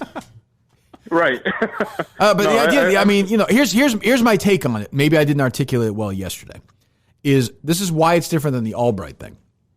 The Albright thing I find to be like sort of an idea of the direction that our show goes. Like the Albright, it was also very early on, and I was still trying to figure out what Dave was dealing with him. With this, I do believe it'll just go away. Like it's just this is not. Right. I don't even think Dave takes it as seriously as he took it 2 days ago. Sometimes I think Dave's like, oh, you know what? And then he goes on to 50 other things. He has no attention span. So I was not going to sit there and turn it into a war on the show and then have Steve and Mike and me not all have jobs, especially Steve and Mike, not working at all during this fucking thing. It just didn't make any. There's no upside to it. Whereas I know it's going to go away. If Dave just jumped on now, if you go back a half hour ago, Mike just fucking shit all over you. Now, why would he just jump in at this point? I never know. Yeah. Oh, it's unbelievable. It's fucking unbelievable. I would just say it's not. Guys. I don't know what the opposite is, but it's not pro-Semitic. That's what I would say. Is that where I don't remember that? That's what I would say. Yeah. I was so close to texting Big Cat yesterday with the promo from a few months ago where he was saying "fucking fire me," being like, Big Cat, it would be really awful if you tweeted this out like it was new. That's true. We should just tweet that like Mike said today. Every day. It's true. If Big Cat retweeted that, Portnoy would just immediately assume that it was new. But that was my big deal. Like, it's not, I don't, that was, and it was so, we had just started the fucking show. That was in like August. Yeah. That was July or something. That was one of our big, Cullen-esque investigations. Yeah. And that's also something where Steve did something that was right. You can argue whether or not I should have made a prank call, but it's like, merits of what were wrong about it are what was wrong. Steve about also didn't publish. Steve did something that was right, and it wasn't published. He didn't publish it either. It wasn't even that. We didn't even do anything. Yeah, it was up to that idiot K. Marco. I mean, that was it. Right. Which is weird. I mean, we just asked a question. Yeah, which we were right about, by the way. By the way, and Dave was wrong about, and that's the other thing is Dave's been wrong. I've been right about everything so far. By the way, has Albright been laid off in the middle of coronavirus yet? You don't do that to a veteran. I hope not. Hope he's doing well. You don't do it to a veteran like that. The guy, Afghanistan, Japan, Korea. Guy has 3 degrees. That's true. Oh yeah, I suppose he is very talented. Ex-football player, ex-football Harvard. star. Oh no, is he a Harvard grad or did he turn down? Yeah, he turned down Harvard. He went to Harvard briefly. Both. It's funny you asked that, Steve. He got 1,600 on his SATs. I mean, I just hope that his half Indian, half Jewish, half Italian grandparents who helped with the moon landing are surviving okay with battled the Holocaust and then worked on the moon landing as well. Yes. Boy, he's an interesting guy. You think he'd do a better radio show? I mean, he's a sporty guy. Right. That's actually we should probably pull some of that show because that guy's going to be going fucking nuts. That's true. All they do is Broncos stuff. That's true. All right, go ahead.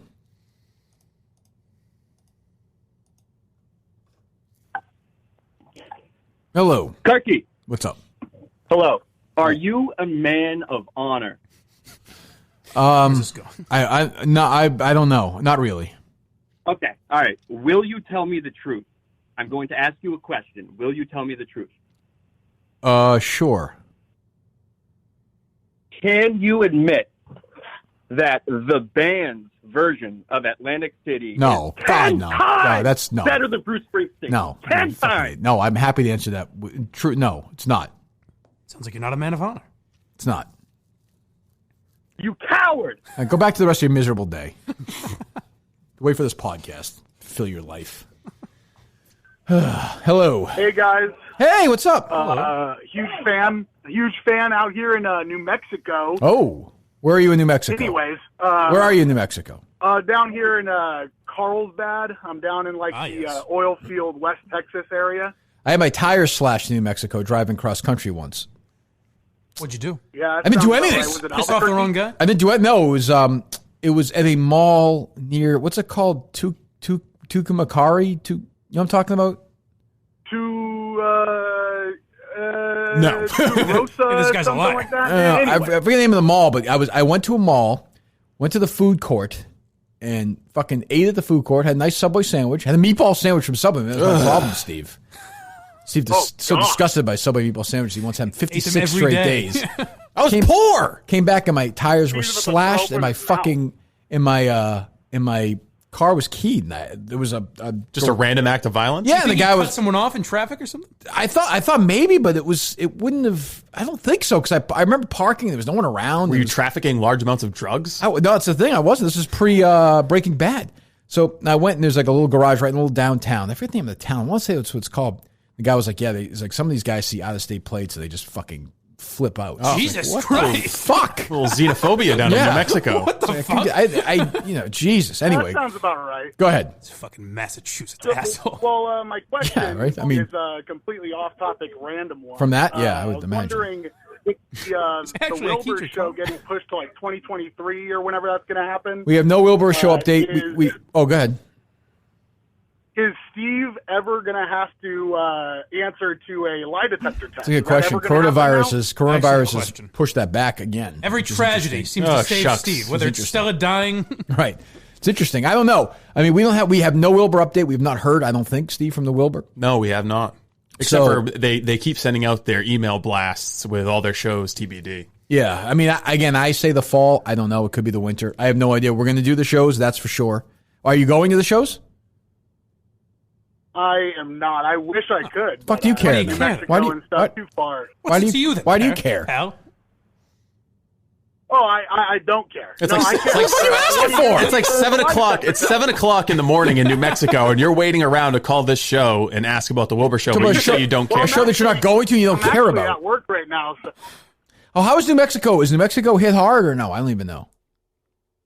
I'm sure in like Albuquerque and stuff it is. Around where I live, it's pretty quiet, but the stores are still sold out of everything. But restaurants are open and stuff like that.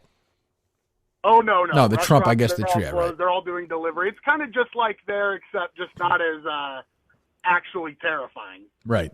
Okay. Yeah, we'll make sure to keep you updated on the Wilbur show, and we'll tell you about every other show you're not going to as well. We'll keep you updated. Jim Norton got postponed Yes. at the Wilbur, by the way. All right, see you, buddy. My guess is we won't know until June, just based on the way every other announcement is going. I guess. I mean, I'd hate to, which seems unfair. People are traveling. I think Yeah. we'll be proactive in the next month or two, and because we need to work on it. So I think we'll talk to them here. Yeah, I mean, we're going to need to work out an arrangement. We're not going to get to, beginning of June and have them say, "Yep, time to do the show." That's. I guess I meant more based on every other announcement's been like a week before the show. Yeah, we'll reach out in April at some point and we'll figure it out. Because we've got to do it considering we've already spent the money. Oh, we're doing it. Oh, we're doing the two shows. There's no doubt. But I think we'll. The matter of when. Yes, my guess is I'm going to say September, October. I would aim for that if I were a fan. That best guess. Hello.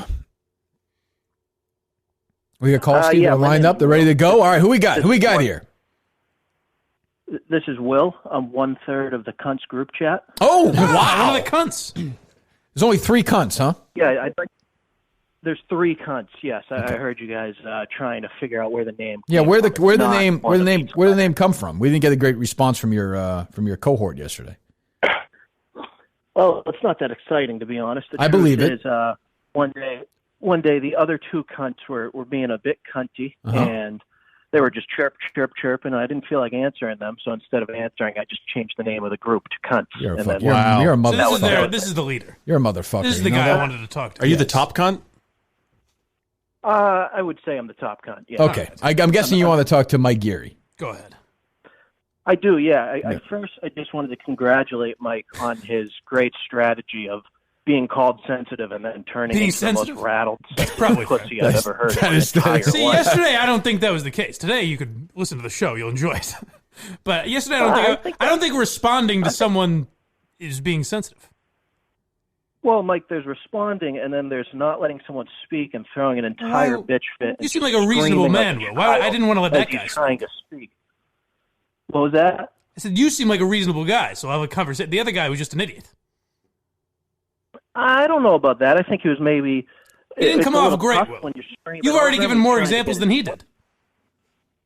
What was that? You've already given more examples than he did. So that's why. Like, he was just saying nothing. Yeah, I mean, that the top cunt. I'm the most prepared cunt. That's what I'm saying. This is my guy. He's good. This is the cunt I respect. He's a well-equipped cunt. Yes. One of the best cunts I've dealt with. I am. Is there anything else, leader? Top cunt. Yeah, I just thought Mike could maybe have a conversation about how he's the most sensitive pussy on the planet. Well, man, I'm not sure. Like, you know, I really don't think I am. I'd love to have that conversation, but I mean, I don't know. Like, clearly, he's not going to say he is, and you think he is. So, I mean, I'm happy to find the middle I don't know if ground. we'll find a common ground, Will. I don't know. I think you might get there. You might get there. You might get there. Every time someone brings up your work ethic, you freak out. Every time, because I don't agree with it. But I don't know if I freak out. Like, would this be freaking out me responding to you? No. This is different than yesterday. I just think where the cunt hate comes down from, and why the cunts are coming from you, and why inevitably the cunts will be the ones who take you down, is because you take our favorite show, the most talented, hilarious man. I was worried about disappointing the cunts yesterday, really. And you hijack every funny segment. You ruin everything he does. It's just. God, I wish this guy's phone was clear so we could just clip this so I could listen to it on my ride home on the loop. Yeah, but that just means you don't think I'm funny, right? So what can I do about that? I don't know. It's more than that. It's just deeper. You're such a talentless asshole. Right. Right. Yeah, but there's nothing. Well, there's no way I can change your mind on it. But don't you think? Listen. What's his name? Will. We basically, I think all of us agree. Everyone agrees. Your basic point. Sure. But don't you think he's a nice guy, though? You know. Yeah. So then, like, what do you? So then, what? I mean, so if you don't think he's talented, isn't your issue really with me? I'm hiring this guy. That's fair. The issue is with he goes so far on the opposite side of it. But you're blaming him. Well, why am I on the show? It'd be like blaming him for not being able to run a 4-minute mile. Like, he's not capable of it. Right. The fault is with the person who hired him. The fault should be with me. Waddle across the street. I know he can't do that. Right. But your issue should be with me. It's really not. In a way, though, you're questioning Kirk's judgment. Of course. Yeah, all right, his phone's bad. We'll call us again later, Will. We like you. I do like Will, though. Yeah, he's good. Future Mike and the Minifan guest, maybe. Sure, definitely. I can see Brandy Love starring in Top Cunt. All the cunts can DM me this week if they'd like to. I think we have a new YouTube show. Yes, Mike and the Cunts. Just cunts. Just sitting there shitting on Mike. Well, I'm going to be there, I feel like, for the beat. That's true. You know? Yeah. Who we got? All right, 617. Hey, what's going on? What's up? Steve, I made some delicious baked broccoli last night. Thanks after watching your video. Appreciate that's nice. Isn't that nice? It's a good trick, right? It's better than steamed broccoli. Yeah, it was easy. I've never cooked anything in my life, so I appreciate it. Look at that, Kirk, Steve. Quick random question. Sure. Not a lot going on. Working from home, quarantine. You talked about how you live in Lexington a lot, but I've noticed that not a lot, you reference running in Winchester. Yep. Quite a bit. So do you drive to Winchester just for your runs? Sometimes I do. Yeah, like this morning I did. I have a run I like there. I have 2 or 3 runs I like there. I like running in Winchester more than Lexington. It's I have better running routes there. I've not found a great running route in Lexington. All right, fair enough. I'm a runner. I just thought that was I always just run from my house. I don't really drive to any destination to do it. I was just curious. Do you do the same run every day? See, I just couldn't do that. I mean, I go to my girlfriend's who lives in the city, so we'll drive to, like, Wellesley College has a really nice run. They have a lake at the I've run there before. Center of their campus. I've done Good it. run. Yep. But no, I mean, I usually just stay somewhere in my neighborhood and mark out 2 or 3 miles. Yeah. Well, there you go. All right. So, are you an out and back guy or a loop? No, I have a whole little system, little path, little route. Yeah. No, out and back is boring to me. I don't like repeating it. I get very bored. Is there going to be a day where you're not yammering on about living in Lexington? You're just always talking about it. A little too much. Hey, Kirk, this is Graham. 2-part question for you. Okay. Was the downfall of Bart Hubbock the greatest downfall of any of your enemies? Oh, you forget about him. You forget about Bart Hubbock. Yeah.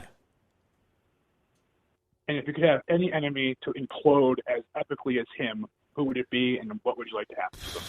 I mean, I would love to see Shirley go down in flames. I mean, guess that. You know, Bob's gone. I mean, you know, Mrs. Murchison finally, told Bob to sit down and shut up.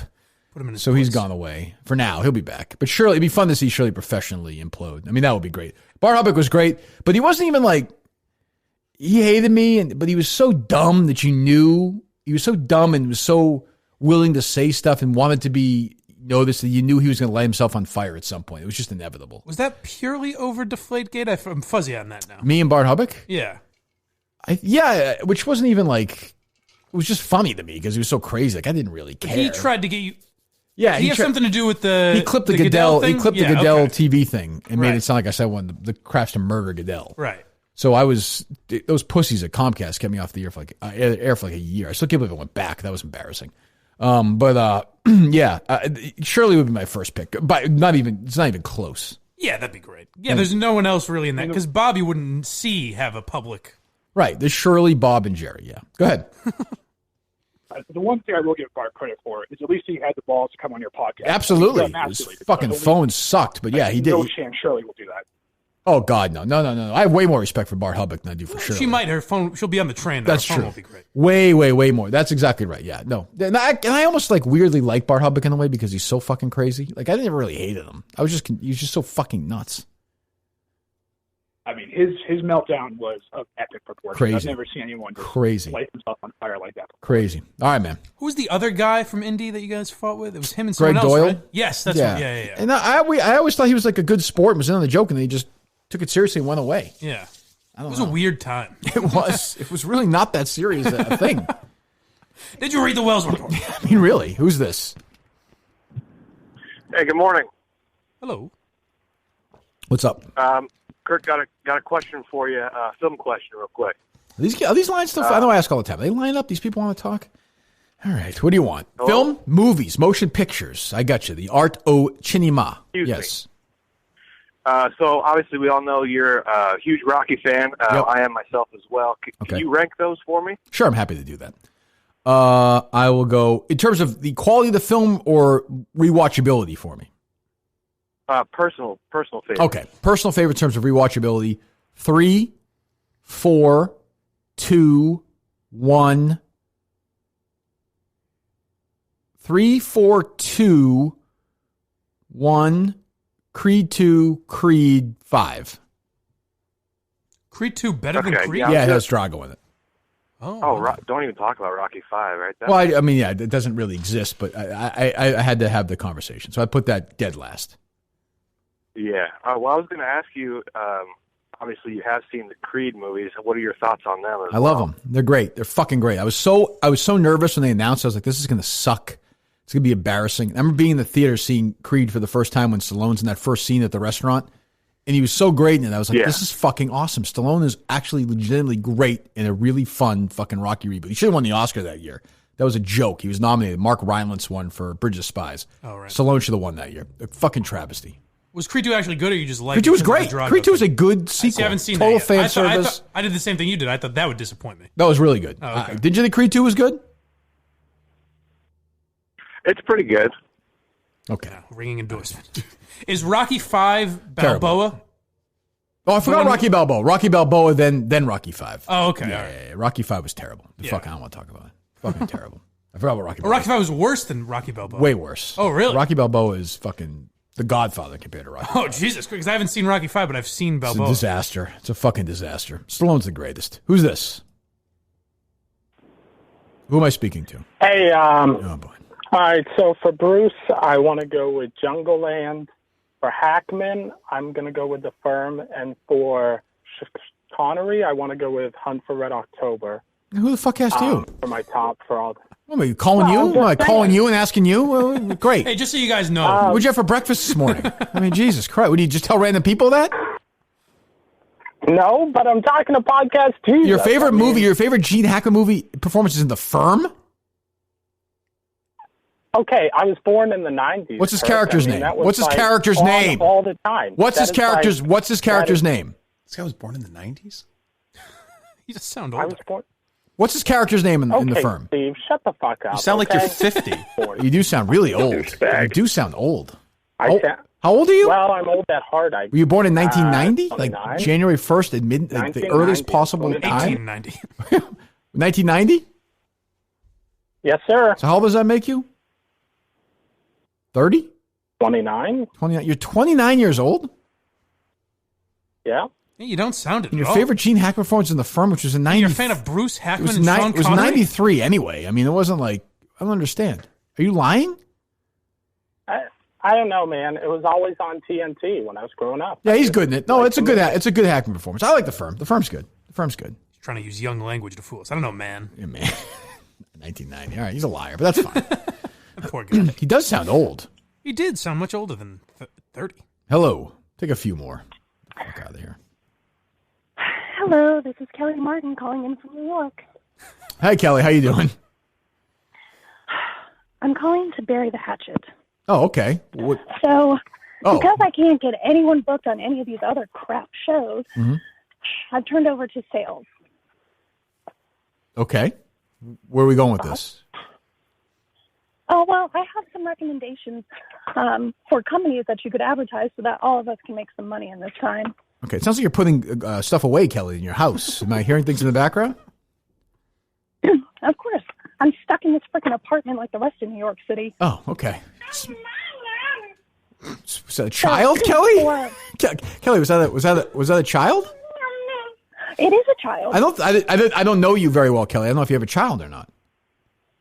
Oh, I don't have children, but I'm entering into child trafficking.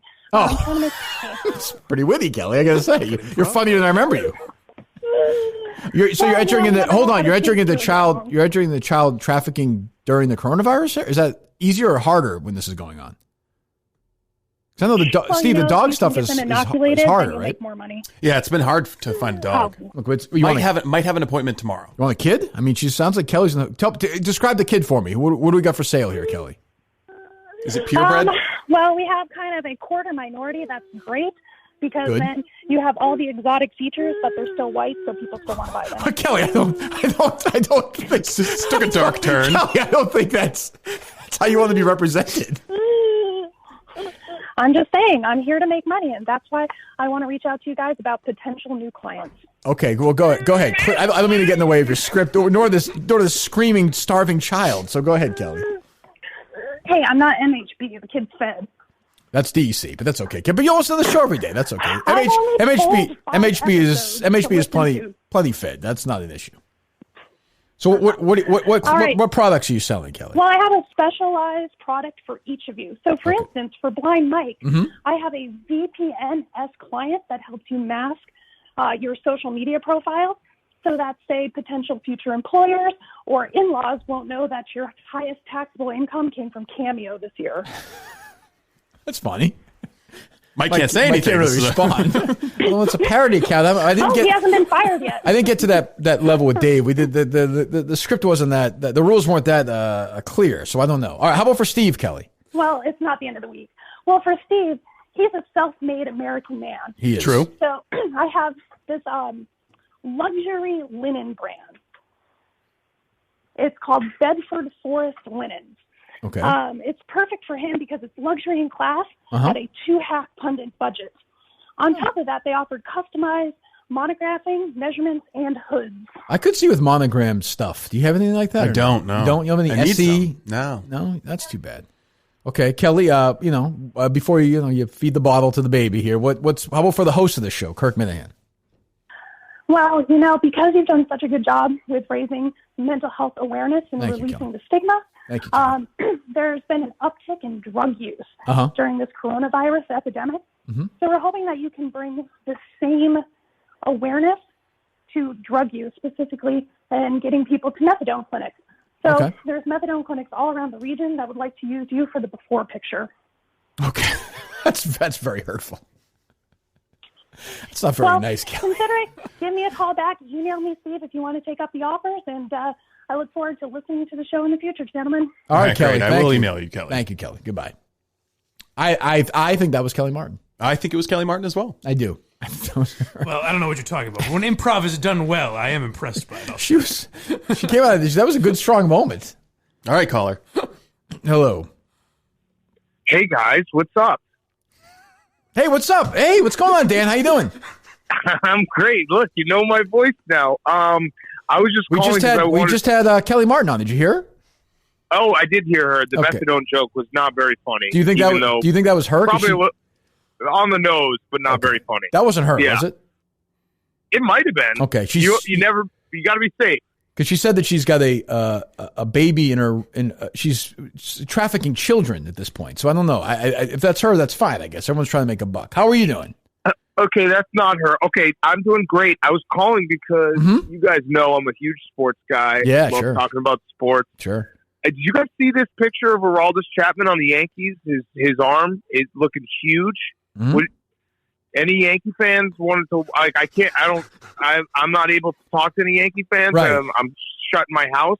Right. So I was wondering if any Yankee fans wanted to talk about Aroldis Chapman with me. I mean, I know his situation. I know he's a fireballing reliever, but I wouldn't be the best probably to talk about this. Steve, I'm sure has no idea who we're talking about. Is he a pitcher or like a designated batter? He's a designated batter. He's a pitcher, I think.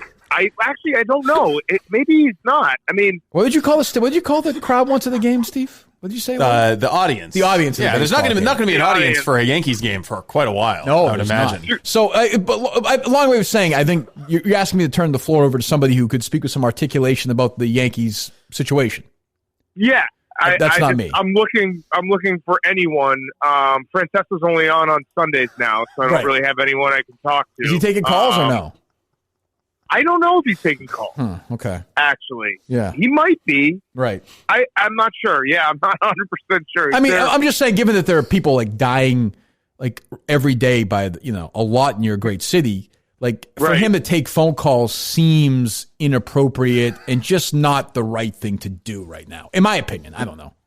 Well, more than anything, I would say it's not even Francesco taking phone calls. It's like, can you trust the audience to take this, seriously and not do prank phone calls during such a serious manner? Right. What is there anyone else in the room right now? You got me, Big Cat. Yeah, I mean nobody to really speak of. I mean, if you have a follow-up question, we're happy to take them. I don't, Yeah, my follow-up question is, do you guys? I never really got your take on this, but didn't you think SNL was completely in the right for firing Shane Gillis? Well, the podcast was pretty outrageous. To be fair, I was pretty clear on it. But basically what you're saying is is there somebody in our room who's kind of this one-trick pony who thinks he's a fucking comedy expert, though he's not funny, and weighs in? Is that what you're kind of looking for? Right, Yeah. kind of. I mean, I just know, Lorne Michaels, that guy doesn't have any skeletons. He did the right thing for protecting the brand of SNL. Well, I think you're right. It's still the height of comedy. I watch it every single Saturday. It's as relevant as ever. It's as relevant as ever. Yeah. Well, I think what you're saying is, and you're kind of changed my mind. I haven't thought about this. And if anybody has any fucking guts, they'll challenge me on this right now. If not, they're a fucking pussy. Is that free speech is not that important? You got to satisfy. No. You got to satisfy Mr. and Mrs. GE, Mr. and Mrs. Ford, Mr. and Mrs. Gatorade. You got to fucking pay the bills. Free speech isn't shit. Well, not only that. I mean, that's a great point, Kirk. But I think more importantly, it really comes down to the fact that comedy should be what is funny really should be up to whoever's most offended. If someone's offended by something, when it comes to comedy, that's not comedy anymore to me. That should be shut down right away. Well, here's the thing. You know what you got to do with it, in my opinion? And I'm just spitballing here. Just cancel it. Yeah, just cancel it all. Just because what if it offends one person? It should offend everybody. Correct. It's not worth it. It's not worth it. Just pack it up. No more jokes. No more anything. It's just not worth it. So, and I think we're all in agreement here, unless someone has a dissenting view. Fuck the both of you, honestly. You're fired. You're fired. You're fired. You're fired. Good job, Dan. All right. See you guys. See you. Goodbye. It feels better. Well, you get fired, I think. Unfunny one-trick pony seemed unnecessary, but really. Who said that? I believe you did. I want to take one or two more, or is that a good way to wrap it up? I think it's probably a good way to wrap it. We've got some prank phone calls we can play. Let's play a few. Go ahead. All right, so this was we got back-to-back calls with Mark Madden, the super genius. Oh, Jesus. Kirk, you're on the Mark Madden Show. Hey, how we doing, Mark? Come on. Great. Good. Glad to hear it. So I'm thinking Antonio Brown ends up in Seattle because of the great player personnel people they have there, like the Kevin Cullen. I'm sure you've heard of him. They have. Why would better personnel people lead Antonio Brown to Seattle? Yeah, What's that have to do with Antonio Brown being a guy that's just unemployable due to a year of being football's version of a war criminal? What's that have to do with it? I mean, if these people are able to take good care of his mental health throughout the time, and while he's really? Just like the New England Patriots did, the best organization in football. I think he thinks that's going to get just like John Gruden did. Had their character coach Holland Ackerson there, and he doesn't. He didn't take good care of Aaron Hernandez. He's fighting people. But I'm saying, right. It was the Patriots' fault that Aaron Hernandez was a murderer. Bro, you know how stupid you sound right now? Who's he fighting with? You know how stupid you sound right now? Yes, he's certainly the one who's stupid. The Patriots for scenario. Antonio Brown's problems, and the Raiders for Antonio Brown's problems, and the Steelers for Antonio Brown's problems, and Bill Belichick and Robert Kraft and John Gruden over a fucking prank phone call. Oh, really? You think Harlan Ackerson is a good character coach? What if Antonio Brown's just a piece of crap? Mike, you imagine getting this mad over a prank phone call? What if he's unemployable? What if he's I cannot imagine Mark Matt getting as mad as Mark Matt. Problems on Twitter. What the hell's happening? A bit of an issue, but I don't know. He started dipping into making fun of people for a mental health issue, and the guy didn't pick up on it. So you would put Antonio Brown on your football team? Well, he's just not getting. You would put Is all he talks about is Antonio Brown? Yes. Who even care? The Antonio Brown is a war criminal is his go-to line. Isn't he like totally irrelevant at this point? Dave Conan's of the world, Steve Robinson. Oh Jesus, this guy's just in your cabinet. Goodbye. You're making us in your cabinet. You're a fool. Is he wrong? Sometimes you hear a prank call, and even if it's stupid, you should just let it go. Maybe it's not worth doing this during coronavirus. I don't know. I'm going to have to really reconsider. 412-333. Don't call if you're going to be a fool. If you want to, that idiot's quoting people I never heard of. Let's go to. Just never heard of Dave Colony? Did you say it's back-to-back calls or no? Steve, you're on with Double M. Kirk and Steve. Mark, that guy was a clown. Just get him off the air. We don't need that around here. But, I love the show. I love the name of the show. I love they call you the sports genius. I can't wait to re-listen to that interview super from genius. Friday. It's not what they call me. It's what I am. I tested IQ 166. Ooh. Sports genius. All right. Well, I love the Lincoln Park. Goodbye. You're doing no better. Goodbye. You know what he thinks he is, though? He thinks he's a professional wrestler. Oh, yeah. He announced wrestling.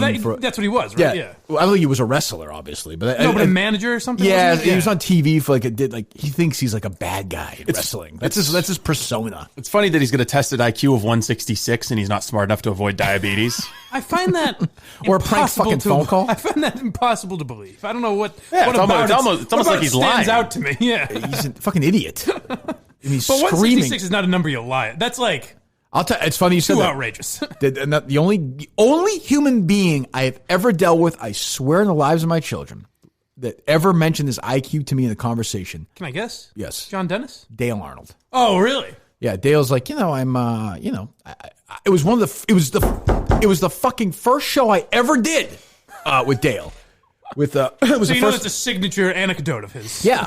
So I go in there. It's the first time I've told the story before. It's the first time I ever filled in a weekday day part show. Yeah. 10 to 2. Twitter followers to you or something? Yes. What's amazing. No, that was when we did. I didn't even know Dale at this point. I had never worked with Dale at this point. And this was the day, by the way, the show ended. I still remember this. Jason Wolf said to Dale, "Hey, Dale, can you come into the office?" He got fucking fired that day. That's the day that they laid him off.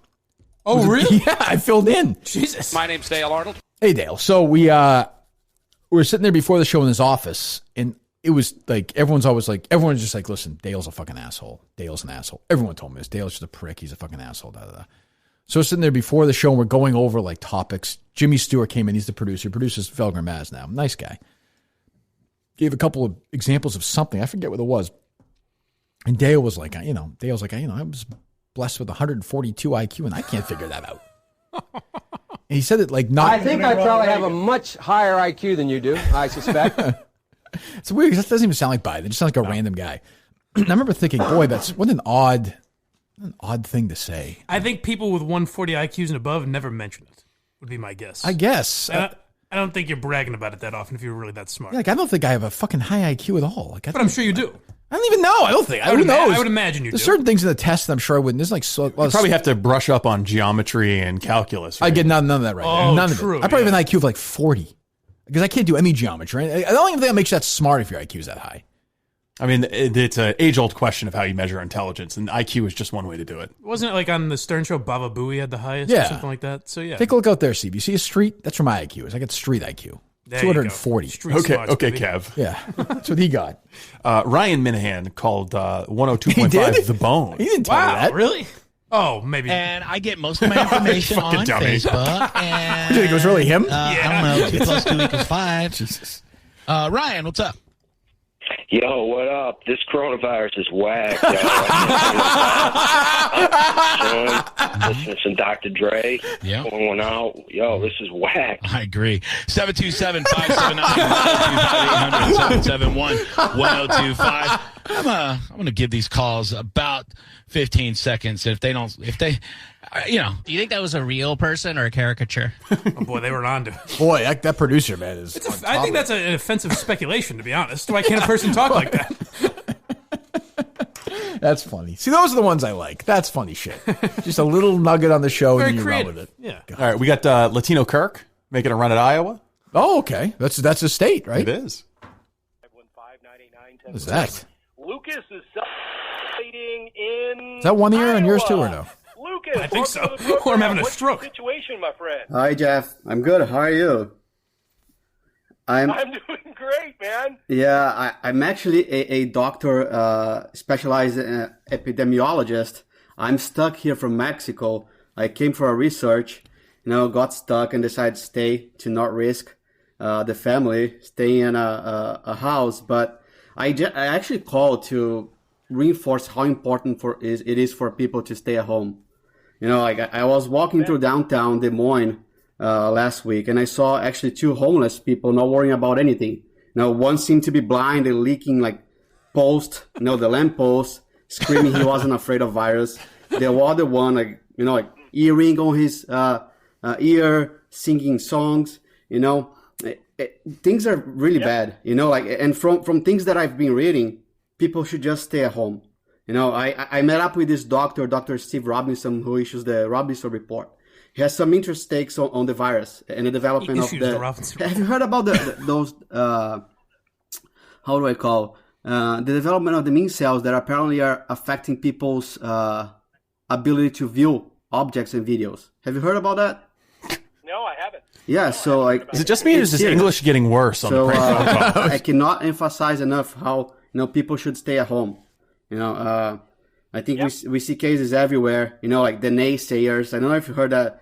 There's the guy in Massachusetts, the Kirk, used to be a naysayer, and now at McLean Hospital being treated. Those guys now see the importance of social distancing and staying at home.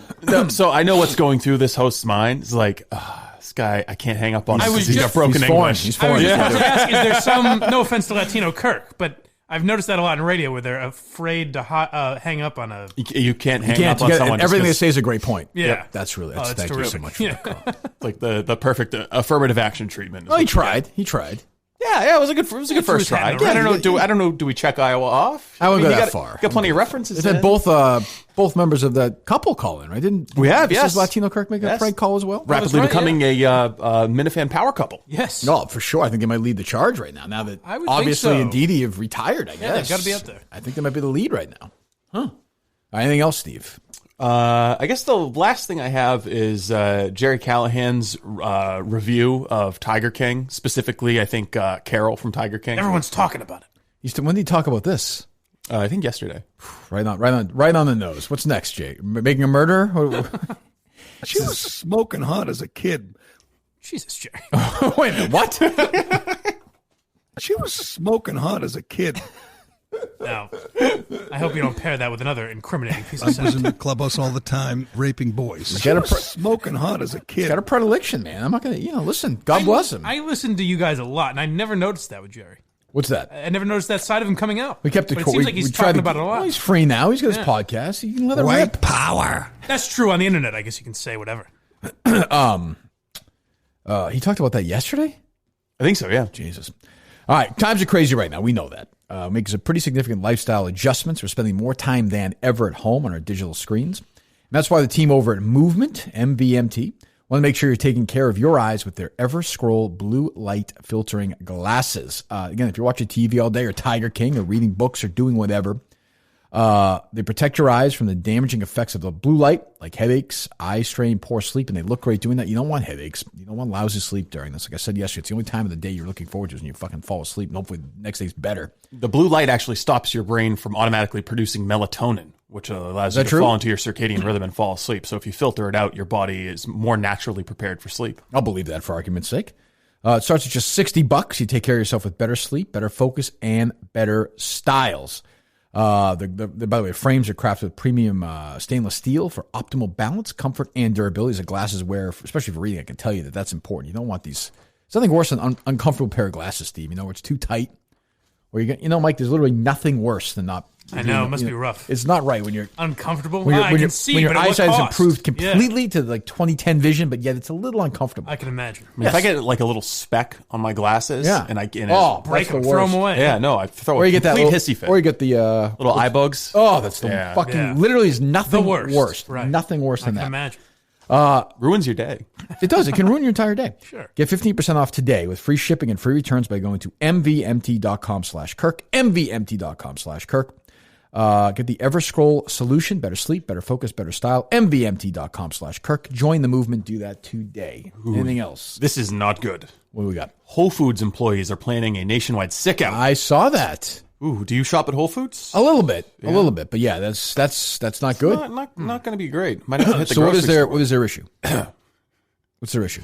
I think they're kind of pissed off that they have to be working in the middle of a pandemic. That could be. I could see. I haven't read the story. That's just my intuition. I can see that being a problem. My intuition is that they don't want to be like in coughing distance of Supermarkets hundreds have of to people stay. every They day. have to stay open. They have to stay open. Yeah, but what are they going to do? What if you don't want to work? That's true. I mean, you could limit the amount of employees, I guess. I imagine not all employees don't want to work. I imagine that in order to stay open, their pay is going to have to go up. It's basic economic incentives. You know, I mean, if they might not be willing to work stocking shelves for $15 an hour, but for $25 an hour, maybe they are. Oh, a little negotiating tech. And then the price of groceries go up. That's a tough asshole move at this time, but I understand where they're coming from. I do understand that. They've got a lot of leverage. They do. If you're an employee at Instacart or Amazon or anywhere, you got a little bit of leverage now.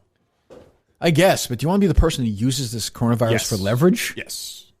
You So, do? I mean, yeah, why would they if you're making $15 an hour? Yeah. Or- What if I get to lose? Because they're going to fucking fire you eventually anyway. If they're going to remember this and be like, fuck you, we're going to, Yeah, but that's why it's strength in numbers. That's a tomorrow problem. I guess. Do you think they'll do that, though? Do you think they'll actually do the strike? I think that you're going to see a lot of organizing amongst these companies that are still staying open, like Amazon, delivery people. They know they've got their corporate masters over a barrel. That's true. And so it's time to make something of the crisis. I guess. All right. Well, thanks to Simply Safe, Dr. Sheffield's Movement Watches, our great friends at Milton's. Go to miltons.com today. Check them out. Thanks to Big Cat. Thanks to Kelly Martin. And all the callers as well. You want to try this guy again, or are we done? I mean, I'm inclined to say we're done, but we can call him. Call him one more time. He never texted or messaged back. Yeah, guessing not good, but No, probably not. But, you know. I would like to get back to designated batter at some point. That's true. That was. Oh, that's Steve performing, though, or not. Like, the moment is, you never know. I don't felt know. right. Okay, so you know. It's disappointing. I gotta say, though, swing and a miss on the Yankees stuff doesn't really get me. No? Nah, it didn't bother me. Yeah, you don't sound bothered by it. I think he built up, you know. Yes, it was smart. Matt Hunter, MCR. He hasn't tweeted in 20 hours. You are right, he has 972 followers. Your call has been forwarded to an automated voice messaging Has system. no interest. I think we have our answer, Steve. He fooled you.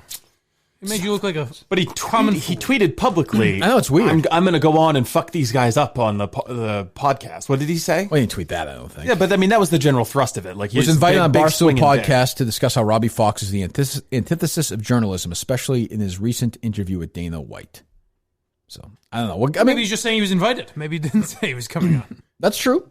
But he kind of put a couple of those fucking emojis that, said he's going to do it or something. So, I don't know. That's, we'll try. If he wants to come on tomorrow, he can come on. I don't, Open whatever. invite. He doesn't get. knocked for snubbing you? Let's turn anyone down who fucking will actually come on with us. Not that he will. What are you laughing at? Zonker just DM'd me, and he's given me an email address at barstool.com. Oh, good. You have a Robin. Oh, good. Good for congratulations. Yeah, if you want to send me an email, ser@barstool.com. At barstool.com. I wonder if he'll eventually sell barstool.com to me. Well, no. You didn't read the post I did.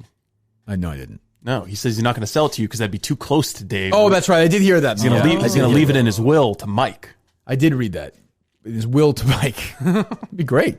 Great. Get a couple dollars for yourself. What's that? Double your net worth. You think I'm too close to Dave? Yes. Oh, all right. Listen, thick as thieves we are. You've bonded recently. Big time.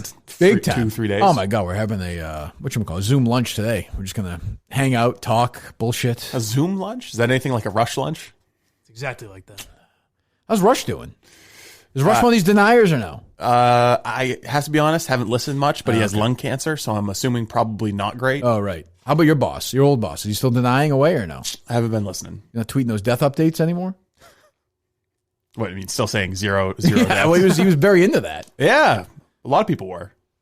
I didn't tweet it out, though. All right. Anything else, boys? Oh, we've got the Jim Florentine and Fitzy. Oh, yeah, right. Bill Belichick has been practicing social distancing for so long, he should probably lead the task force. You know what goes good with coronavirus? Lyme disease. Hey, Chinese people. Oh, jeez. Stop eating fucking armadillos. Wuhan virus. More like Wugan virus. If the Packies close down en masse, at least we can drive up to New Hampshire. This virus is nailing the elderly so hard it should probably be in the mature section of Pornhub. The people in the 5.5 states in New England would gladly get coronavirus if we could get Tom Brady back. That's perfect. Fits 5.5 states. If you've ever been to the glass slipper, I'm pretty sure you're immune to COVID-19. I dated this girl back in the 90s named Corona. She also gave me a virus. Tell you, this guy's perfect. Governor Baker said we can't play touch football in the park. Paging Roger Goodell. I wonder if hookers are considered essential employees. This guy's you can't get coronavirus if you only drink Bud Light. It's not going to be that weird for the Bengals when they play in front of an empty stadium. This virus spreads quicker than a chick from Quincy's legs after meeting a dude with a shamrock tattoo and a criminal record at the bar. This is unbelievable. This virus hits so hard and unapologetically, they should call it the Brandon Merriweather. So America, for the good of the country, do what everyone should do. Stay home, watch Netflix, and go fuck yourself. Brilliantly done. That 5.5 states, it's perfect. I can't put it into words, but it just encapsulates what Fitzy is. It's the bad humor with like the trying to be funny. Yeah, he nailed it. That's a perfect. Very nice. Perfect. That's a Florentine guy? Yeah. That's fucking guy's good, man. He's good. All right, yeah, so we thanks them, and we'll be back tomorrow, I guess. I'm not sure. Oh, we got a bunch of YouTube stuff again. So you got me and Harry today. Your show's on YouTube tonight, right, Steve? Yes. Okay, what else? We have a couple the conspiracy show is coming out as well. Which one? The Elvin. Oh, did the other guys get bumped? The Governed by Fear one? They haven't produced an episode yet. Oh, what the fuck? Oh, long production, lots of research going on. Get to work. I know, get to work. I thought we had something else than that. Well, if everything's going up what was that? What a... That's Dave. After the prank call, he goes, ha ha. If there's too much stuff going on at once, I could do this. Well, record it and put it up a different day. But I believe me and MHB are doing trash talk. Oh, there you go. You do it tonight. I mean, I can go up tomorrow. I have it up tomorrow morning or something. We'll see. That's good. I thought there was something else tonight. Am I making that up or no? Probably I am. Maybe Nicholsworth. It just felt like a lot was going on today. But I guess. Oh, you're probably thinking about the flap between that Taiwanese journal and the director of the World Health Organization. I think it was. Is that what you were thinking? That's what I was thinking. The flap. Do you want to play that cut? Sure. Where you saw it. She's interviewing the director of the World Health Organization about Taiwan's response to the coronavirus. Uh-huh. And the hilarity ensues. Will the WHO consider Taiwan's membership?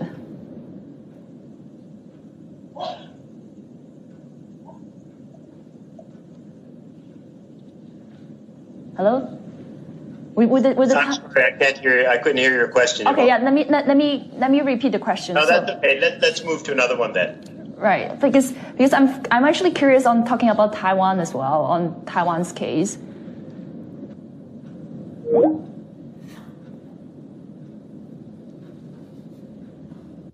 We decided to give Dr. Alward another call to follow up. Hung up. And I just want to see if you can comment a bit on how Taiwan has done. The fuck are we playing this for? It's the World Health Organization coordinating the global response to coronavirus, and they're denying Taiwan's existence as an independent state. Okay. I thought that was what you were thinking of. Why would you what are you talking about? What the fuck are you talking about? Jesus Christ. Anyway. All right. So yeah, Plenty of Night in the YouTube channel, and then I'm trying to think of something else. By the way, this is my famous one that's running out. Oh no. I know. I have a few backups. Do you have more? Yeah. Not a lot though. Do you? I know you probably do. You could take the one from the studio. Yeah, but you use it. That's pretty. It's full. Pour some out. Nah, just give your bottle a refill. All right. I guess. Okay. Maybe I'll do that. Anything else from you guys, Mike, Steve? No. I don't think so. Okay. I feel like I had something. I can't remember. I know. Says it all, doesn't it, folks? Yeah. It's a good way to wrap it up. Yep. Steve, anything else from you? No. I think I'm good. All right. Back tomorrow. See you then. This was pretty reprehensible. I don't know how it can be anybody's idea of humor.